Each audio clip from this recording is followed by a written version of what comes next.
अस्सलामु अलैकुम वरहमतुल्लाहि वबरकातुहु। इन्नल हम्दलिल्लाहि नहमदुहु व नस्तईनुहु व नस्तगफिरुहु व नऊज़ु बिल्लाहि मिन शुरूरि अनफुसिना व मिन सय्यिआति अमालिना।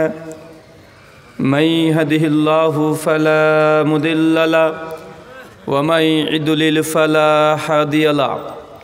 व अशहदु अल्ला इलाहा इल्लल्लाहु वहदहु ला शरीका लहु व अशहदु अन्न मुहम्मदन अब्दुहु व रसूलुहु अम्मा बाद।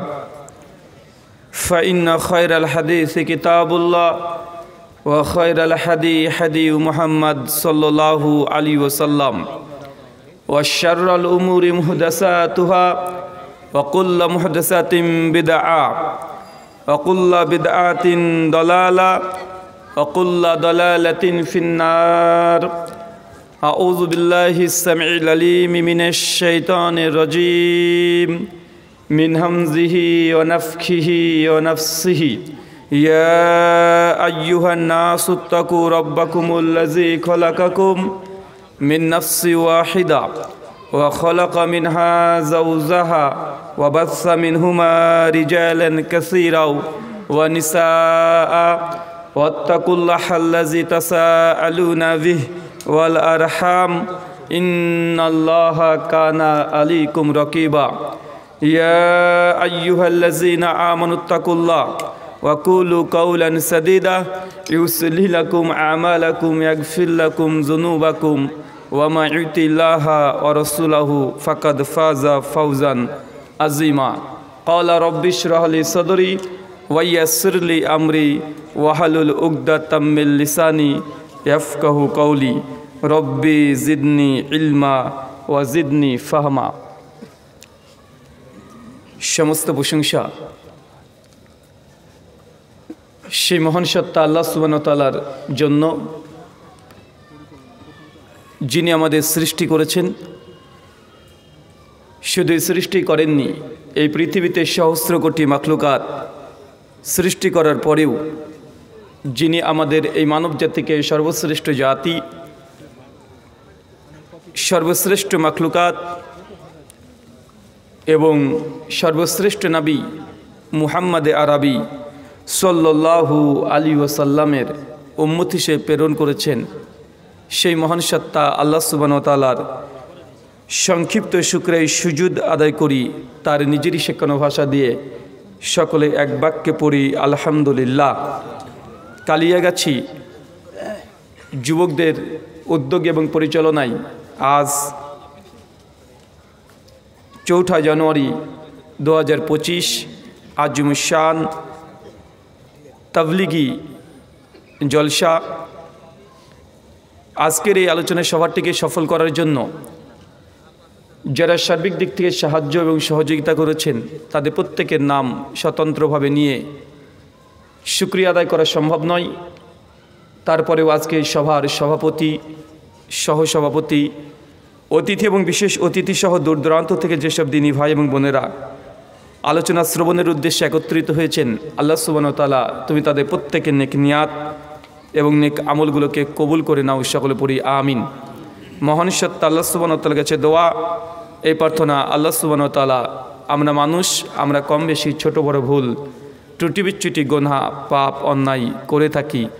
আজকের এই আলোচনা সভার ওসিলায় আমাদের পেছনের ছোট ছোট গুনাহগুলোকে তুমি ক্ষমা করে দাও। সকলে পড়ি আমিন।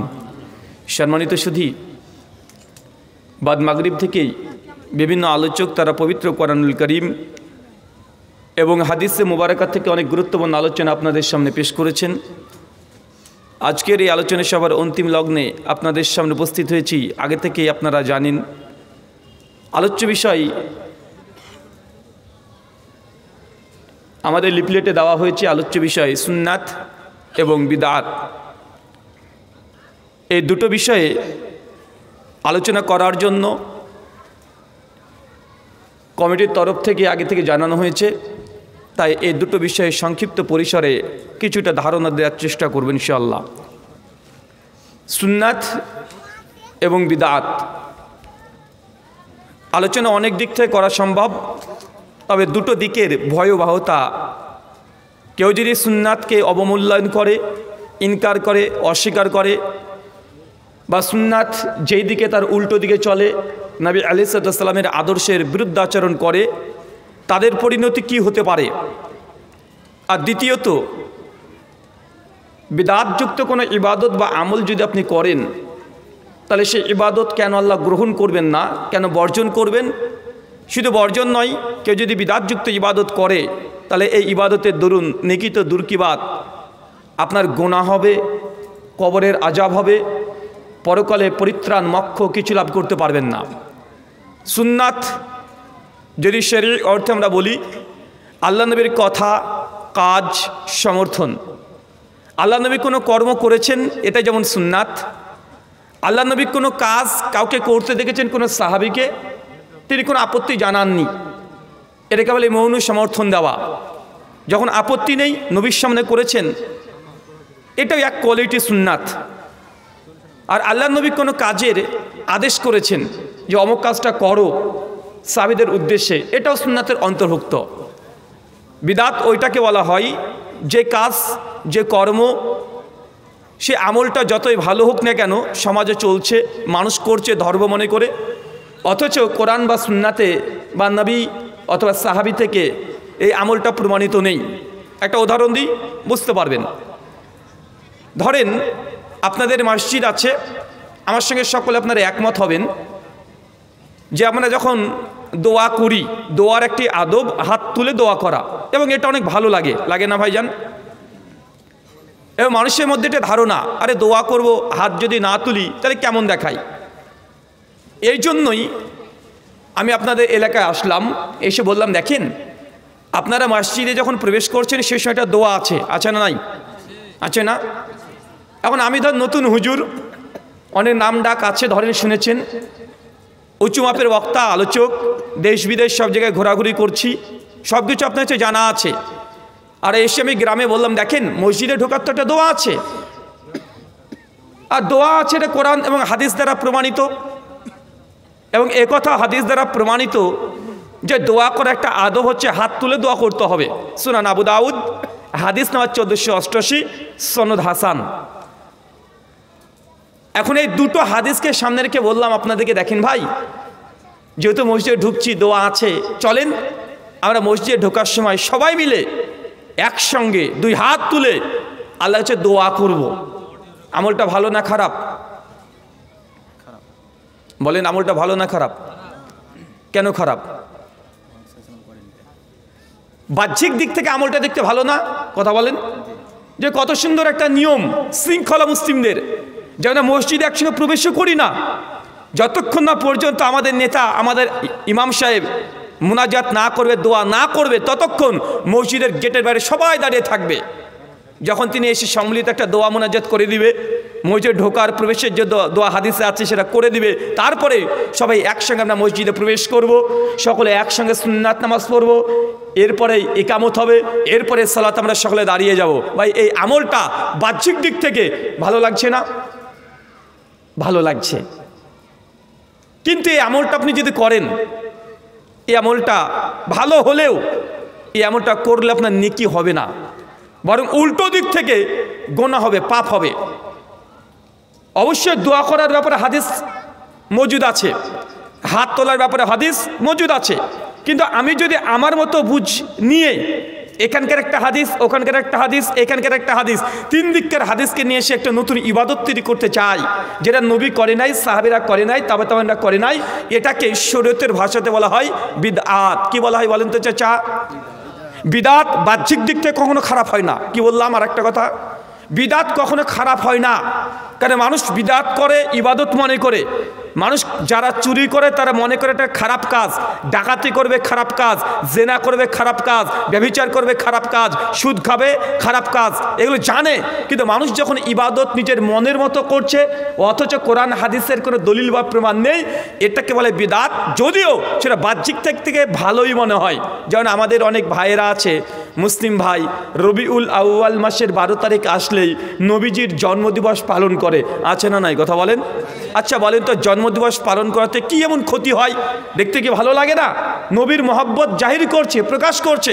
আরে নবী তার জন্য আমরা গোটা বিশ্ব জগতের 180 কোটি মানুষ তাকে আমরা আনুগত্য করছি, অনুসরণ করছি। তার জন্ম তারিখে আমরা একটু আনন্দিত হব, একটু উল্লাসিত হব। বাহ্যিক দিক থেকে কাজটা তো খারাপ না, খারাপ না কি কথা বলেন? অনেক মানুষই দেখবেন আছেন মিলাদ করছে, হঠাৎ করে দাঁড়িয়ে গেছে ইয়া নবী সালাম আলাইকা, ভালোই তো লাগে, খারাপ লাগে কারো? কথা বলেন। আরে নবীর প্রতি ভালোবাসা প্রকাশ করছে, এর চাইতে ভালো আর কি হতে পারে? মানে এইগুলো যে দেখছেন যে বাহ্যিক দিক থেকে ভালো কাজ, কিন্তু এই কাজগুলোকে আমরা বলি এটা নবীর সুন্নাহ দ্বারা প্রমাণিত নয়, নবীর কথা কাজ সমর্থন দ্বারা প্রমাণিত নয়। যত এই কাজটা ভালো হোক না কেন, ওই যে মসজিদে ঢোকার সময়তে আপনি যে 2 হাত তুলে দোয়া করেন, এটা যেমন একটা খারাপ, ঠিক এই কাজগুলো নবী দ্বারা প্রমাণিত নয়, অতএব এটাও খারাপ বলে আপনাকে স্বীকৃতি দিতে হবে। আমার এতটুকু কথা বুঝতে পারছেন? চলেন এই যে বিদআতের সংক্ষিপ্ত আপনাকে বোঝানোর জন্য, সুন্নাত কি, নবীর কথা কাজ এবং সমর্থন। আচ্ছা বলেন তো, আমরা কখনো আমাদের নবী মুহাম্মদ রাসূলুল্লাহ সাল্লাল্লাহু আলাইহি সাল্লামকে দেখেছি? কখনো দেখেছি? এই চোখ দ্বারা কখনো দেখেছি? তার কণ্ঠস্বর কখনো আমরা শুনেছি? তার দর্শে, তার আলোচনা সভাতে কখন আমরা বসেছি? না।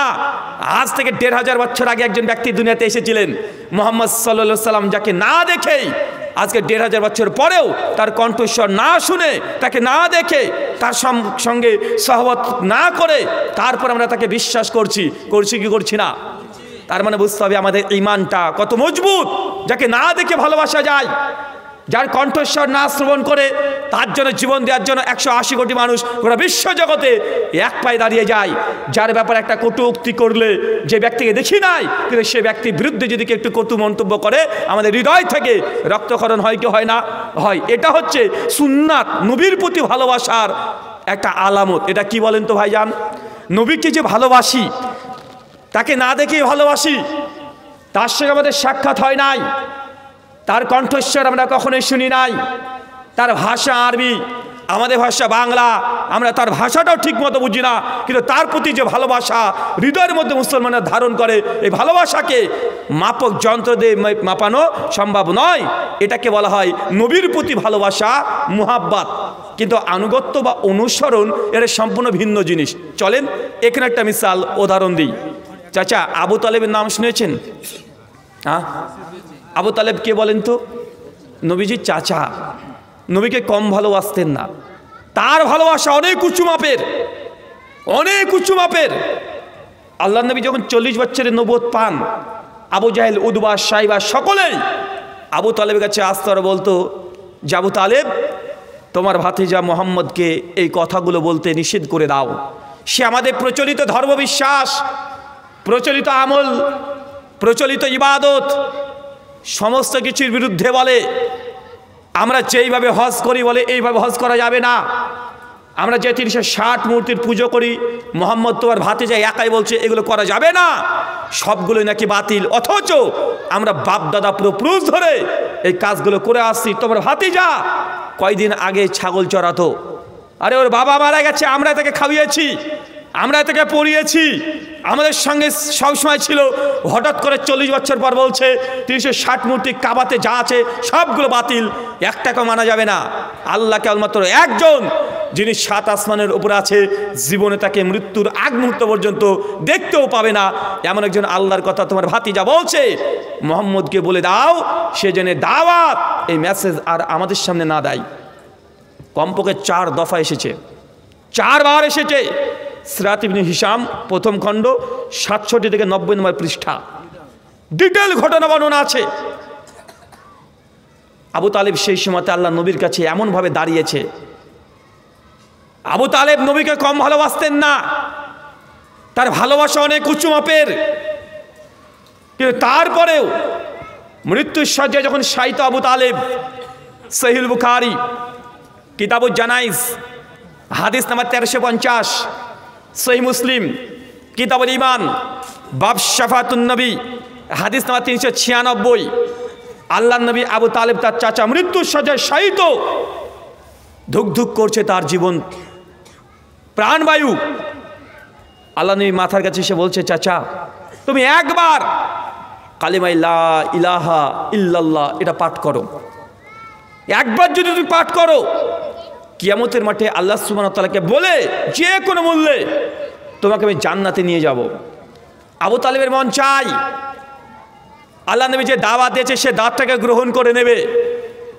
মন চাই, আবু তালেব জানে তার ভাতিজা কখনো কোশ্চিন কালে কোনো দিন একটা মিথ্যা কথা বলেনি, কখনোই সে আমানতের খেয়ানত করেনি, গরিব দুস্থ মানুষকে সবসময় সহযোগিতা করেছে, জীবনে আমার ভাতিজা কোনো মিথ্যা কথা বলেনি। আজকে যে তিনি নিজেকে নবী দাবি করছে, এই দাবির মধ্যেও বিন্দু পরিমাণে কোনো সন্দেহ নেই। আবু তালেব খুব ভালোই বুঝতো, ভালোই জানতো। কিন্তু আবু তালেবকে যখন দাওয়াত দিয়েছে, মাথার পাশে ছিল আরও কিছু ব্যক্তি, নাম আবু জাহেল, উদবা, সাইবা। এরা এসে বলছে, আবু তালেব কি ব্যাপার, তুমি কি মুহাম্মদের আনিত ধর্মটাকে গ্রহণ করে নিবে আর বাপ দাদা পুরুষ ধরে আব্দুল মুত্তালিবের ধর্মকে ত্যাগ করে দিবে?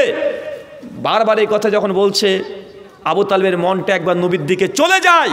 আবার যখন বলে যে বাপ দাদা পুরুষ ধরে আমরা এই কর্মগুলো করছি, ধর্ম পালন করছি, সেই ধর্মকে তুমি ত্যাগ করে দিবে? যখন এই কথা বলে, আবু তালেব মনটা আবার উল্টো দিকে চলে যায়। সে কালিমা না পড়ে মৃত্যুবরণ করেছে। সেই মুসলিমকে বলে ইমান বাব শাফাতুন নবী, হাদিস না 398। আল্লাহ নবী বলছেন, আমার চাচার জাহান্নামের সবচেয়ে কম আযাবটা হবে। কম আযাব কি? পায়ের নিচে গলগলে জাহান্নামের আগুন রাখা হবে আর মাথার চাঁদি পর্যন্ত টকবক করে ফুটবে। আপনার কাছে আমার ছোট্ট একটা প্রশ্ন, এই ঘটনা আপনারা জানেন, আমিও জানি এই ঘটনা আপনি জানেন, তবে আমার প্রশ্ন, বলেন তো আবু তালেব নবীকে কি কম ভালোবাসতেন? ভালোবাসা কোনো ত্রুটি আছে? ভালোবাসার মধ্যে কোনো রকমের সংশয় সন্দেহ আছে? নাই। তার মানে এই হাদিস থেকে প্রমাণ হয় নবীর প্রতি মহাব্বত, ভালোবাসা এটা জান্নাত যার জন্য যথেষ্ট নয়। নবী যে শরীয়তকে নিয়ে এসেছে, নবী যে আদেশ করেছে, নিষেধ করেছে, উপদেশ দিয়েছে, এগুলোকে গ্রহণ করার নামই হচ্ছে নবীর আনুগত্য করা, নবীর অনুসরণ করা, ইত্তাবে সুন্নাহ, রসুলকে মেনে নেওয়া। রসুলকে মানা এটা নয় যে নবীর প্রতি ভালোবাসা আমার আছে। পৃথিবীতে অনেক অনেক ইহুদি, খ্রিস্টান, হিন্দু সবাই আছে, আমাদের নবী প্রসঙ্গে ভালো ভালো কথা লিখে গেছে, লিখে যায় নাই? The hero and the hero অর্শিপ একটা বই আছে, ওই বই 7 নম্বর পৃষ্ঠায় লিখছেন যে গোটা বিশ্ব জগতে মানুষ মুসলমানকে দেখে ভয় পায়, মানুষ ভয় করে যে গোটা বিশ্ব জগতে মুসলমানরা কবে হয়তো বোম মেরে গোটা বিশ্ব জগৎকে ধ্বংস করে দিবে। ওই লেখক একজন খ্রিস্টান, তিনি বলছেন অথচ যারা এই নবী মুহাম্মদের জীবনী পড়বে অটোমেটিক তার হৃদয়ের মধ্যে বোম ব্লাস্টিং করবে। কিসের বোম ব্লাস্টিং? ইমান। কিসের কথা বলেন? একজন খ্রিস্টান লেখক বলছে। মাইকেল এইচ হার্ট দ্য 100 একটা বই লিখেছে, ধর্মের সে একজন খ্রিস্টান। তিনি গোটা বিশ্বের ইতিহাসের সর্বশ্রেষ্ঠ ব্যক্তিগুলো কে কে তাদের জীবনী নিয়ে তিনি সিরিয়াল বাই সিরিয়াল মেনটেন করে তিনি 100 জনের জীবনীকে তিনি সংকলন করেছেন। প্রথম যে ব্যক্তির নাম রেখেছেন তার নাম হচ্ছে মুহাম্মদ সাল্লাল্লাহু আলাইহি সাল্লাম, দ্বিতীয় স্যার আইজাক নিউটন, তৃতীয় নবী ঈসা আলাইহিস সালাম। আপনার কাছে আমার প্রশ্ন, এই ইহুদি এবং খ্রিস্টান, সনাতনী, হিন্দুরাও আমাদের নবীর প্রতি ভালোবাসা আছে না নাই? কথা বলেন। সবার না থাকলেও কিছু সংখ্যক মানুষের তো আছে, আছে না? আছে। এই জন্য ভালো ভালো মন্তব্য করে গেছে আমাদের নবী প্রসঙ্গে, অনেক গান, গীত, অনেক সাহিত্য চর্চা অমুসলিমরাও করেছে। এই সমস্ত কথা সামারি শেষ পয়েন্ট উপসংহার হচ্ছে এইটা, শুধু ভালোবাসা নবীর প্রতি থাকলেই আপনি যে জান্নাত চলে যাবেন বা পরিত্রাণ নাজাত পেয়ে যাবেন, সালভেশন হয়ে যাবে, এটা সঠিক নয়। অবশ্যই ভালোবাসা মুমিনের হৃদয় থাকবে, তার সঙ্গে ইবাদত যতক্ষণ না করছেন নবীর পদ্ধতি অনুযায়ী আপনি পরকালে নাজাত পাবেন না। চলেন কোরআনে একটা আয়াত দেখি আমরা, সূরা নূর সূরা নম্বর 24 আয়াত নম্বর 63 শেষ অংশ। আল্লাহ কোরআনে বলছেন, আল্লাযীনা ইউখালিফুনা আন আমরিহি আন তুসিবাহুম ফিতনা আন ইউসিবাহুম আযাবুন আলিম। শোনো, তোমরা যারা নবীর আদেশকে লঙ্ঘন করবে, কে বলছে বলেন তো চাচা? আল্লাহ বলছেন। কি বলছেন? শোনো আদম সন্তান, আল্লাযীনা ইউখালিফুনা আন আমরিহি, যারা আমার নবীর আদেশকে লঙ্ঘন করবে, আমার নবী যা আদেশ করবে তার উল্টো দিকে যাবে, নবী যেই কথাই আদেশ দেবে সেটাকে পরিপন্থী আমল করবে। আল্লাহ বলছেন তুসিবাহুম ফিতনা, আমি সেই জাতিকে ফিতনা দিয়ে জড়িত করে দেব। বলেন তো মুসলমান জাতি আজকে ফিতনার মধ্যে আছে না নাই? ফিতনার মধ্যে আছে না? মুসলিম জাতি আজকে গজের মধ্যে আছে না নাই? আজকে মুসলমান জাতি ভয়ের মধ্যে আছে, ভয় ভীতি সবসময় আছে। বিশেষ করে আমাদের ইন্ডিয়ার মুসলিম, আমরা ভারতীয় মুসলিম যারা আছে আমরা ভয়ের মধ্যে আছি। কেন? আপনি সবসময় ভয়ের মধ্যে ভয় করছেন এই জন্য কখন এনআরসি না হয়ে যদি হটেই যায় তাহলে আমাকে কোন দিকে চলে যেতে হয়, ভয় আছে না নাই? কথা বলেন, আছে। অথচ ভারতের ইতিহাস, ভারতবর্ষে মুসলমানরা 800 বছর ক্ষমতায় ছিল। কত বছর? 800 বছর। যে মাটিতে আমরা বসে আছি এটা কি? লালগোলা না? লালগোলা। মুর্শিদাবাদের হাজারদুয়ারি থেকে শুরু করে দিল্লির কুতুব মিনার পর্যন্ত সব জায়গাতে মুসলমানের ছোঁয়া এখন আছে নাই? আছে। মুর্শিদাবাদ তৎকালীন সময়ে, সেই সময় মুর্শিদাবাদ গোটা ভারতবর্ষকে শাসন করেছে। অথচ 800 বছর মুসলমানরা ভারতবর্ষের ক্ষমতায় থাকে, রাজত্ব করেও আজকে ভারতবর্ষে মুসলমানরা নিজেই ভয় ভীতি সন্ত্রস্তের মধ্যে পতিত হয়েছে যে আমি এদেশের নাগরিক কি না। এই নিয়ে আজকে অন্য কেউ প্রশ্ন তুলছে না ভাইজান? তুলছে। আল্লাহ বলছেন তুসিবাহুম ফিতনা, যে জাতি আমার নবীর আদেশকে লঙ্ঘন করবে সে জাতিকে আমি ফিতনা দিয়ে জর্জরিত করে দেব। পূর্বের নবীর ইতিহাস দেখেন, লুত আলাইহিস কম, আদ জাতি, সামুদ জাতি আল্লাহ ধ্বংস করে দেয় নাই? ধ্বংস করে দিয়েছে। কেন? নবী যখন তাদেরকে যেই পথে ডেকেছে সেই পথে না এসে উল্টো দিকে চলেছে। আপনি যে নবীর আদর্শকে মানেন না, এর জন্য বেশি দূরে যাওয়ার দরকার নেই। আপনার যে ছেলে আছে 10 বছর 20 বছর বয়স, তার চুল কাটা স্টাইলটা দেখেন, দেখুন চুল কাটা স্টাইলে প্রমাণ করে দিবে যে আপনি নবীর আদর্শকে গ্রহণ করেছেন না অন্য কারো আদর্শ আপনি চুলটা কেটেছেন। বেশি দূর যাওয়ার দরকার নেই। বা চুল কাটার স্টাইল আছে না? চুল কিভাবে কাটছে আপনার ছেলে? বারবার একই হাদিস কতবার বলা হয়েছে, প্রত্যেক জুমাতে আপনাকে বলা হয়, ওয়াজ মাহফিল সব জায়গায় হাদিসগুলো আপনাকে বলা হয়। আপনি জানেন না কোনটা ইসলামের শরীয়তে, জানেন না এমন কোনো বিষয় নাই। একই কথা বারবার আপনাদেরকে কতবার বলতে ভালো লাগে, একই জিনিস কতদিন একই ধরনের আলোচনা করতেও ভালো লাগে। একটু আগে আমার পূর্বের আলোচক তিনি আলোচনা করলেন, তার পূর্বের আলোচক কথা বলে গেলেন। আপনারা জানেন মান তারাকা সালাতা মুতাম্মাদান ফাকাদ কাফারা, যে ব্যক্তি ইচ্ছাকৃত নামাজকে ত্যাগ করে দেয় এ ব্যক্তি কাফের। সেই মুসলিম 253 নম্বর হাদিস। এই হাদিস জানা আছে না নাই? আছে না নাই? তারপর যদি ফজরে 20 জন মুসল্লি না হয় আমরা কি করতে পারি? আনতুসিবাহুম ফিতনা, আল্লাহ বলছেন সে জাতিকে ফিতনা দিয়ে জর্জরিত করে দেব। ফিতনা আপনি নিজে ডেকে নিয়ে এনেছেন, গজব আপনি নিজে ডেকে এনেছেন। আল্লাহ তো জানিয়ে দিয়েছেন নবীর আদেশকে যে লঙ্ঘন করবে সে জাতি যত বড় হোক, আল্লাহ ফিরআউনের মতো ব্যক্তিদেরকেও ধ্বংস করেছে না? করে দিয়েছে। আপনি কে? আপনাকে দুনিয়াতে এখন মধ্যে রাখা হয়েছে এই জন্য যে আপনি আল্লাহর ইবাদত করবেন, কিন্তু ইবাদতকে বাদ দিয়ে নিজের মর্জি মতো জীবনকে পরিচালনা করছেন। কতদিন এ হাদিস শুনেছেন, নেসাউন কাসিয়াতুন আরিয়াতুন, ওই নারী জান্নাতে যাবে না, ওই নারী জাহান্নামে যাবে যে নারী পোশাক পরেছে তারপরে উলঙ্গ পোশাক। উলঙ্গ মানে এমন পোশাক পরেছে, পোশাক পরার পরেও তার 32 34 36 দূর থেকে সব মাপা যায়, এটাকে বলে উলঙ্গ পোশাক। আল্লাহ নবী 1400 বছর আগে বলে দিয়েছেন এ নারী জাহান্নামে যাবে। অথচ আপনি বাপ আপনার মেয়েকে ঈদের দিন ওই পোশাকটা কিনে দেন। আছে না নাই? কথা বলেন, আছে না? আপনার স্ত্রীকে মোটরসাইকেলের পেছনে নিয়ে চলে যাচ্ছেন, এমন পোশাক পরে দিয়েছেন তার পুরো শরীর কমপক্ষে 100 মিটার দূর থেকে দেখে দেখে যদি দর্জি থাকে ও মেপে বলে দিতে পারবে। পারবে কি পারবে না? আল্লাহ নবী তো এই কথা বলে গেছেন। আপনি হাদিস জানেন না যে আপনি জান্নাতে যাবেন না, যে হচ্ছে দায়ুস। কি কথা বলেন? দায়ুস মানে আপনি দেখেছেন যে আপনার পরিবারের আপনার ছেলে মেয়ে সবাই যা মন চায় তাই করে, বাড়িতে জোরে জোরে গান বাজছে, বাড়িতে যে কেউ যখন তখন, সকাল নেই বিকেল নেই রাত নেই, আপনি বাড়িতে আছেন না নেই কোনো সমস্যা নেই, কিন্তু বাড়ির প্রতিবেশী আপনার স্ত্রীর কাছে গিয়ে ও ভাবি কেমন আছো, চলো সিনেমা দেখি, বসে বসে সিনেমা দেখছে, বসে বসে মোবাইল টিপছে, আপনার স্ত্রী বসে আছে, আরেকজন দেওয়ার না কি বলেন আপনি তার উকুন বেচে দিচ্ছে। আছে না নাই? কথা বলেন। এটা কার আদর্শ? আনতুসিবাহুম ফিতনা। আল্লাহ কোরআনে বলে দিয়েছে, এটা আল্লাহর কোরআনের কথা, এটা আমার বক্তার কথা না। কার কথা? কথা বলেন। আপনার কাছে কঠিন মনে হতে পারে, কঠিন মনে হতে পারে, কিন্তু আল্লাহ এইভাবে বলেছেন। এই সৃষ্টি জগৎ কে রচনা করেছে?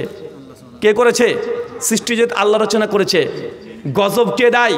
আল্লাহ দেয়। গজব থেকে উত্তোলন কে করে? আল্লাহ করে। তো আল্লাহ তো বলছে এই জাতিকে ফিতনাতে জর্জরিত করে দেবো। যখনই আল্লাযীনা ইখালিফুনা আন আমরি, নবীর আদেশ যা থাকবে তার বিরুদ্ধে গেলে সে জাতিকে ফিতনাতে জর্জরিত করে দেবো। মুসলমান যদি বাঁচতে চান তাহলে আপনাকে আল্লাহ নবীর আদর্শের কাছে একদম মাথা সঁপে দিতে হবে।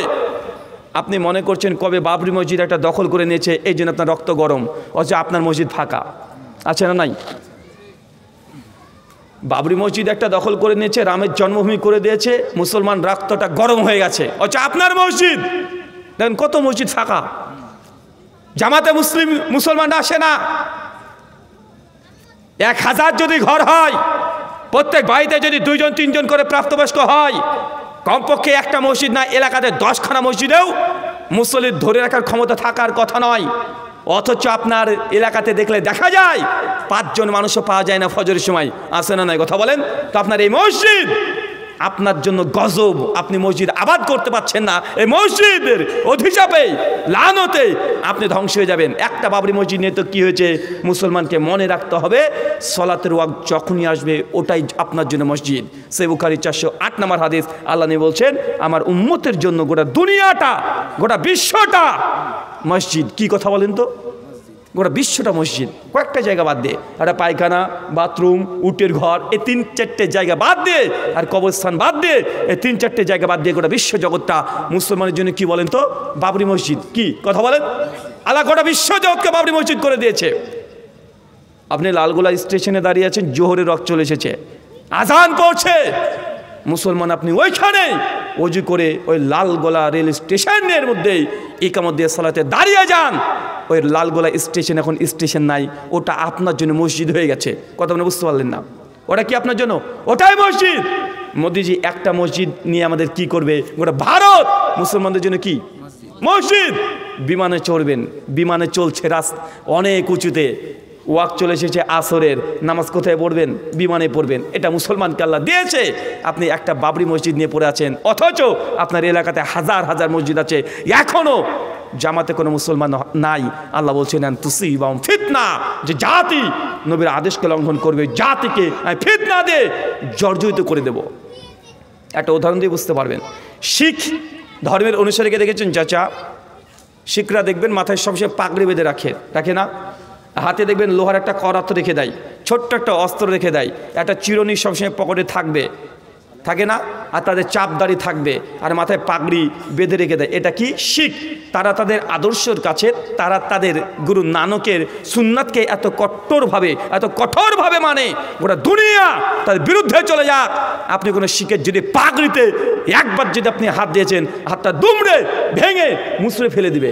ফেলে কি ফেলে না কথা বলেন? এটা তাদের গায়রত, তাদের আত্মমর্যাদা। তারা গুরু নানকের একটা সুন্নাতকে পালন করছে, 5টা সুন্নাত তারা মানে, তার মধ্যে একটা পাগড়িকে পরিধান করা। জিন্দেগিতে পাগড়ি খোলা অবস্থায় শিখদেরকে দেখতে পাবে না।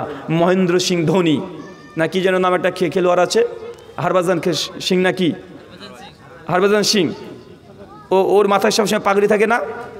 মুসলমানের বাচ্চা টুপি পরে খেলতে যায়,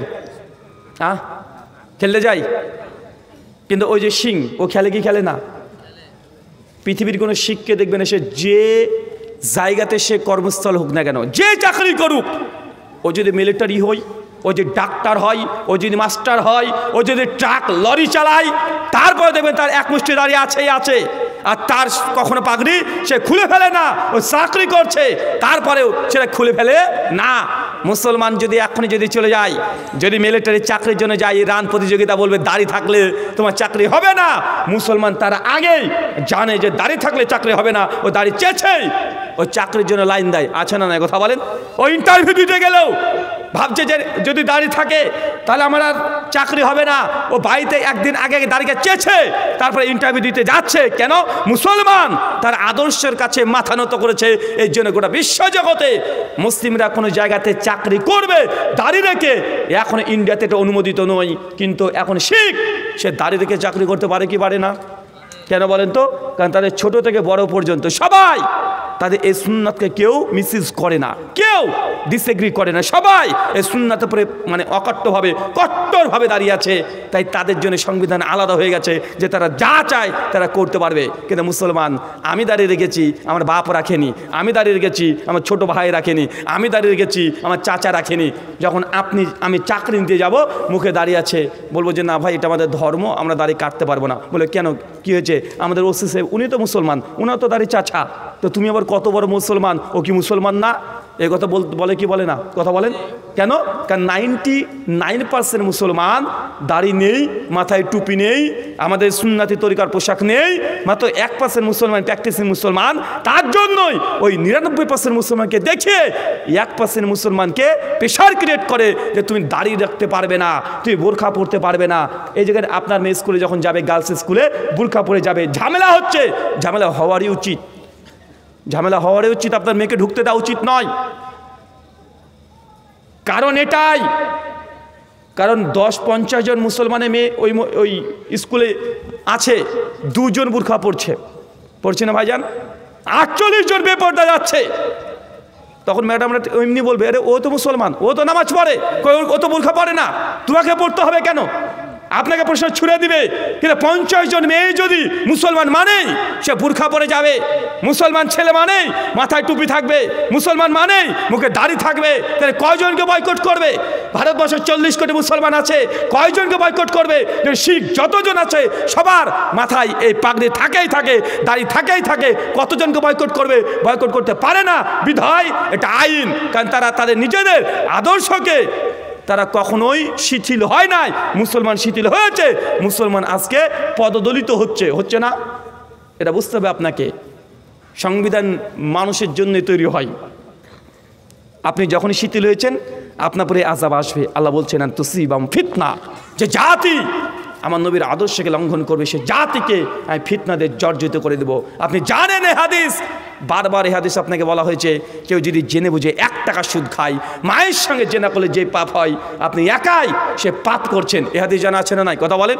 তারপরেও নির্লজ্জের মতো আপনার স্ত্রীকে ওই বন্ধন অফিসের অফিসার আসে তার সামনে বসিয়ে দেন, সপ্তাহে 1 দিন করে 10,000 টাকা নিয়েছেন ব্যবসা করার জন্য। আপনার স্ত্রী প্রতিদিন সপ্তাহে 1 দিন ওই বন্ধন অফিসারের সামনে গিয়ে একদম খোলামেলা বসে চা খাওয়াচ্ছে না? আত্মমর্যাদা আছে আপনার?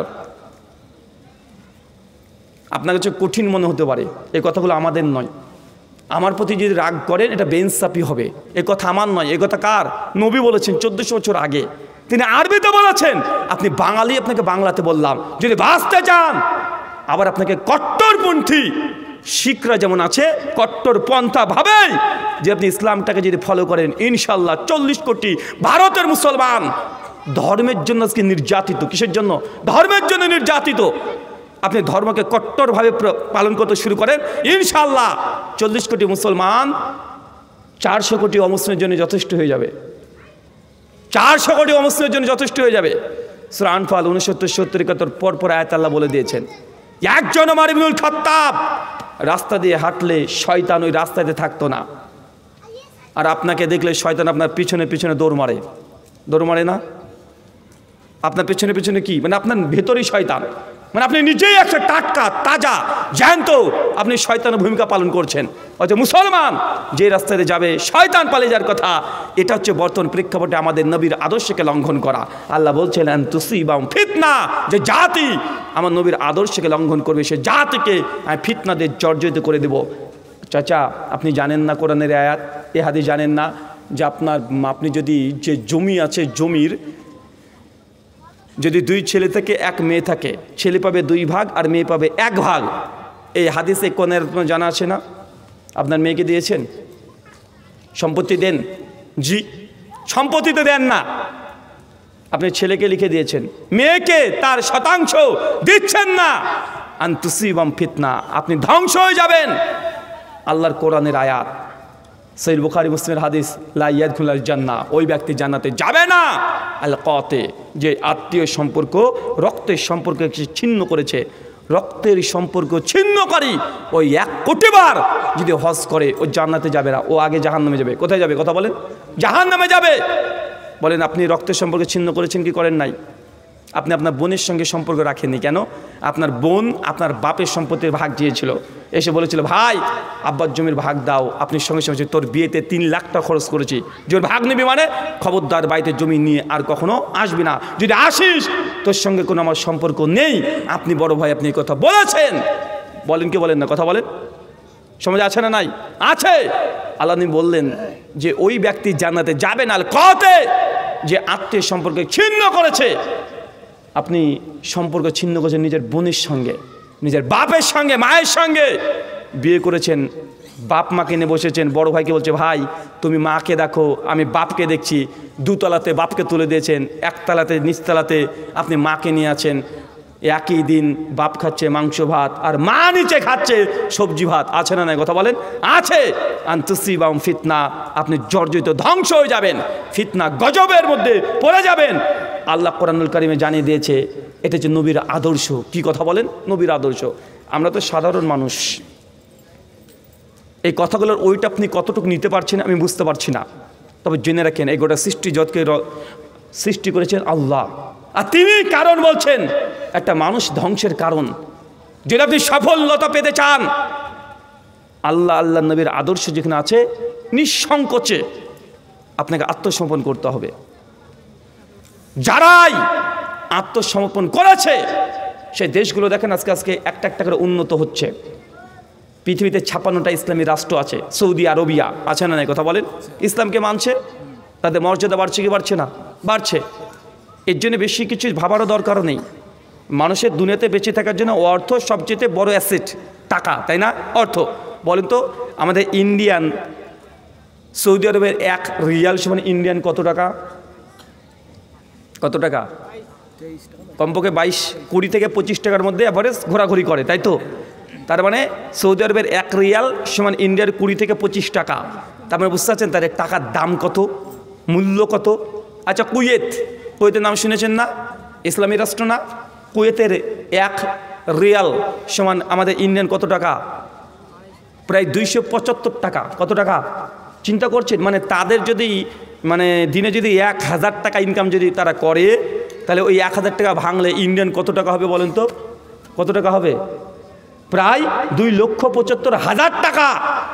তার মানে তারা আল্লাহ নবীর আদর্শকে যত যে জাতি মেনেছে আল্লাহ সুবহানাহু ওয়া তাআলা তাদেরকে আর্থিক দিক থেকেও আল্লাহ বিজয় দিয়েছেন। আর যারাই নবীর আদর্শকে লঙ্ঘন করেছে তারাই আজকে ধ্বংস হয়ে গেছে। ভারতবর্ষে মুসলমানরা 800 বছর ক্ষমতায় ছিল, যখন ইসলাম মেনেছে আল্লাহ তাড়াতাড়ি গোটা বিশ্ব জগতে ভারতবর্ষে মুসলমানকে উচ্চ স্থানে দিয়ে দিয়েছে। কিন্তু শেষ সময় আমাদের বাপ দাদা যারা ছিল মুঘল সাম্রাজ্য, বাবর, শাহজাহান পড়েছেন, যখন দেখছে যে না ওরা ক্ষমতার জন্য লড়াই করছে, আল্লাহর জন্য লড়াই নাই, ক্ষমতার জন্য লড়াই করতে শুরু করেছে। ক্ষমতা টিকিয়ে রাখার জন্য বাপ ছেলেকে হত্যা করে, ছেলে বাপকে হত্যা করে, ছেলে চাচাকে হত্যা করে। দেখেন নাই ভাইজান আমাদের ইতিহাস? ভারতের ইতিহাস তো তাই। আমাদের পূর্বপুরুষ এটা করেছে। সেই সময়তে শাহজাহান তিনি কি করেছেন মুসলমানের জন্য, আল্লাহর জন্য কি করেছেন? কিছু করে নাই। একটা মসজিদ একটা ইউনিভার্সিটি সেই সময় তিনি তৈরি করে নাই। শুধু নিজের স্ত্রীকে এত ভালোবাসা জাহির করতে গিয়ে 22 বছর ধরে একটা তাজমহল তৈরি করে দিয়ে ভারতে মুসলমানরা এখন বিপদ আছে। ও তাজমহল না শিবলিঙ্গ? সেই সময় তাজমহলের যত কোটি টাকা খরচ হয়েছিল, ওই টাকা দিয়ে গোটা ভারতবর্ষে মুসলমানদের জন্য একটা করে বড় ইউনিভার্সিটি তৈরি হতো। কি হতো না? কথা বলেন? করে নাই। আমাদের পূর্বপুরুষরা শেষের দিকে এসে শুধু নারী, মদ, ক্ষমতা, 3টে ছাড়া কিচ্ছু ছিল না। ধর্মের ধাও তাদের মধ্যে পাওয়া যেত না। আকবর এসে দ্বীন ইলাহি রচনা করে ফেললো। এক একজন জীবনী পড়বেন শেষের কয়েকশো বছর সিপাহী বিদ্রোহ 1857 পর্যন্ত দেখবেন মুসলমানরা সেই সময় এত নোংরা নিকৃষ্ট হয়ে গেছে, আল্লাহকে ছেড়ে দিয়েছে, নবীকে ছেড়ে দিয়েছে। সঙ্গে সঙ্গে ব্রিটিশরা এসে মুসলমানের 800 বছরের ক্ষমতা, পাওয়ার ইংরেজরা দখল করে মুসলমানকে গোলাম করে রেখে দিয়েছে। আজকে ভারতে মুসলমানরা গোলামিত্ব করছে, অথচ আমরা ছিলাম রাজা। আমরা কি ছিলাম? দেখবেন ভালো করে, কলকাতা দিকে চলে যান, দিল্লি চলে যান, চেন্নাই চলে যান, বেশিরভাগ রাজমিস্ত্রি ভারতের কোন জেলার বলেন তো? মুর্শিদাবাদ। কেন বলেন তো? শিক্ষা কম নয়। রাজমিস্ত্রি মানে তারা বড় বড় বিল্ডিং তৈরি করে, রাজার ঘর তৈরি করে, এই জন্য রাজমিস্ত্রি, রাজার মিস্ত্রি। ওরা রাজপ্রাসাদ তৈরি করে। তো যাদের রাজপ্রাসাদ নাই তারা রাজপ্রাসাদ তৈরি করতে পারবে নাকি? আরে মুর্শিদাবাদ সেই সময় গোটা বিশ্ব জগৎকে, গোটা ভারতকে এইখান থেকে কন্ট্রোল করা হতো। ক্ষমতা এখানেই। আমাদের বাপদাদা 3-4 পূর্বপুরুষ চলে যান, দেখবেন আমাদের বাপদাদারা কেউ রাজা ছিল, কেউ বাদশাহ ছিল, তারাই বড় বড় জমিদার ছিল। 200 বিঘা, 400 বিঘা, 600 বিঘা জমির মালিক তারা ছিল। কিন্তু আজকে মুর্শিদাবাদের প্রেক্ষাপট দেখেন সব উল্টে গেছে। কেন? ওই স্রোতে গা ভাসিয়ে দিয়েছে। আজকে মুসলমান মুর্শিদাবাদে সবচেয়ে পিছিয়ে আছে না নাই? কথা বলেন, আছে। হচ্ছে আমরা ছিলাম রাজা, আমরাই বাদশাহ, আমরা রাজত্ব করেছি এখান থেকে, এইখানে আজকে ধ্বংস হয়ে গেছে। আল্লাহ সুবহানাহু ওয়া তাআলা আপনাদেরকে বোঝার তৌফিক দান করুক, সকলে পড়ি আমিন। শর্মত শুধু আপনাকে যে কথা বলেছি, আযাব আসার একটাই কারণ নবীর আদর্শ, নবীর সুন্নাহ, নবীর আদেশকে লঙ্ঘন করা। এটা সবচেয়ে বড় কারণ যে জাতি তার নবীকে অস্বীকার করেছে, সে জাতিকে আল্লাহ ধ্বংস করে দিয়েছে। আমাদেরও সেই পরিস্থিতি। চলেন, এটা তো আমাদের সাধারণ মানুষের কথা বললাম, আল্লাহ সাহাবীদের সঙ্গে কী করেছে দেখবেন। চলেন দেখাই। সহিহুল বুখারী কিতাবুল জিহাদ হাদিস নাম্বার 3039। ওহুদের যুদ্ধ। কোন যুদ্ধ? ওহুদের যুদ্ধ। ওহুদের যুদ্ধের ইতিহাস ইসলামী হিস্ট্রির মধ্যে সবচেয়ে ভয়ঙ্কর মর্মান্তিক লড়াই। আল্লাহ নবী জীবদ্দশাতে 25খানা যুদ্ধ করেছেন। সাহাবীদের জামানাতে কমপক্ষে আরও 25 থেকে 30টা যুদ্ধ হয়েছে। টোটাল 50 থেকে 60খানা যুদ্ধ মুসলমানদের ইতিহাসে পাওয়া যায়। সবচেয়ে ভয়ঙ্কর মর্মান্তিক যুদ্ধের নাম ওহুদের যুদ্ধ, যে যুদ্ধে নবী স্বয়ং উপস্থিত ছিলেন। এই যুদ্ধে মুসলমানরা হেরে গেছে। কি হয়েছে? হেরে গেছে। চলেন সংক্ষিপ্তভাবে ঘটনা আপনাকে বলি, যে নবীর আদর্শকে লঙ্ঘন করলে আমি তো দূরে কথা সাহাবীদেরকেও আল্লাহ সুবহানাহু ওয়া তাআলা ছাড় দেন নাই। ওহুদের যুদ্ধের কয়েকদিন আগে আল্লাহ নবী স্বপ্ন দেখছেন যে ওহুদের প্রান্তে নবীর সাহাবীরা রক্তাক্ত অবস্থায় পড়ে আছে। চট করে নবীর ঘুম ভেঙে গেছে। নবী বুঝতে পারছেন যে না, এই যুদ্ধ মুসলিমদের বড় ক্ষতি হয়ে যাবে। নবী চট করে মসজিদে চলে গেছে, ফজরের সালাত শেষ করেছে। সাহাবীদেরকে নিয়ে পরামর্শ করে বলছে যে সাহাবী, আমার স্বপ্নে এটা দেখেছি যে আমার সাহাবীরা রক্তাক্ত অবস্থায় ওহুদের প্রান্তে পড়ে আছে, তোমাদের কি মন, তোমরা কি যুদ্ধে যাবে? সাহাবীরা বলছে, ইয়া রাসূলুল্লাহ, আল্লাহ যেহেতু যুদ্ধকে ফরজ করে দিয়েছে, যে কোনো মূল্যে যাই হয়ে যাক আমরা যুদ্ধের ময়দানে আমরা যাবো ইনশাআল্লাহ। আপনি এখন বুঝতে পারবেন না এই হাদিসগুলো, এই ঘটনাগুলো। কেন জানেন? আমরা 2024 সালে বসবাস করছি, টেকনোলজির যুগ। 4K ক্যামেরা, 8K ক্যামেরা দিয়ে ডিজিটাল যুগ আমরা দেখতে পাচ্ছি।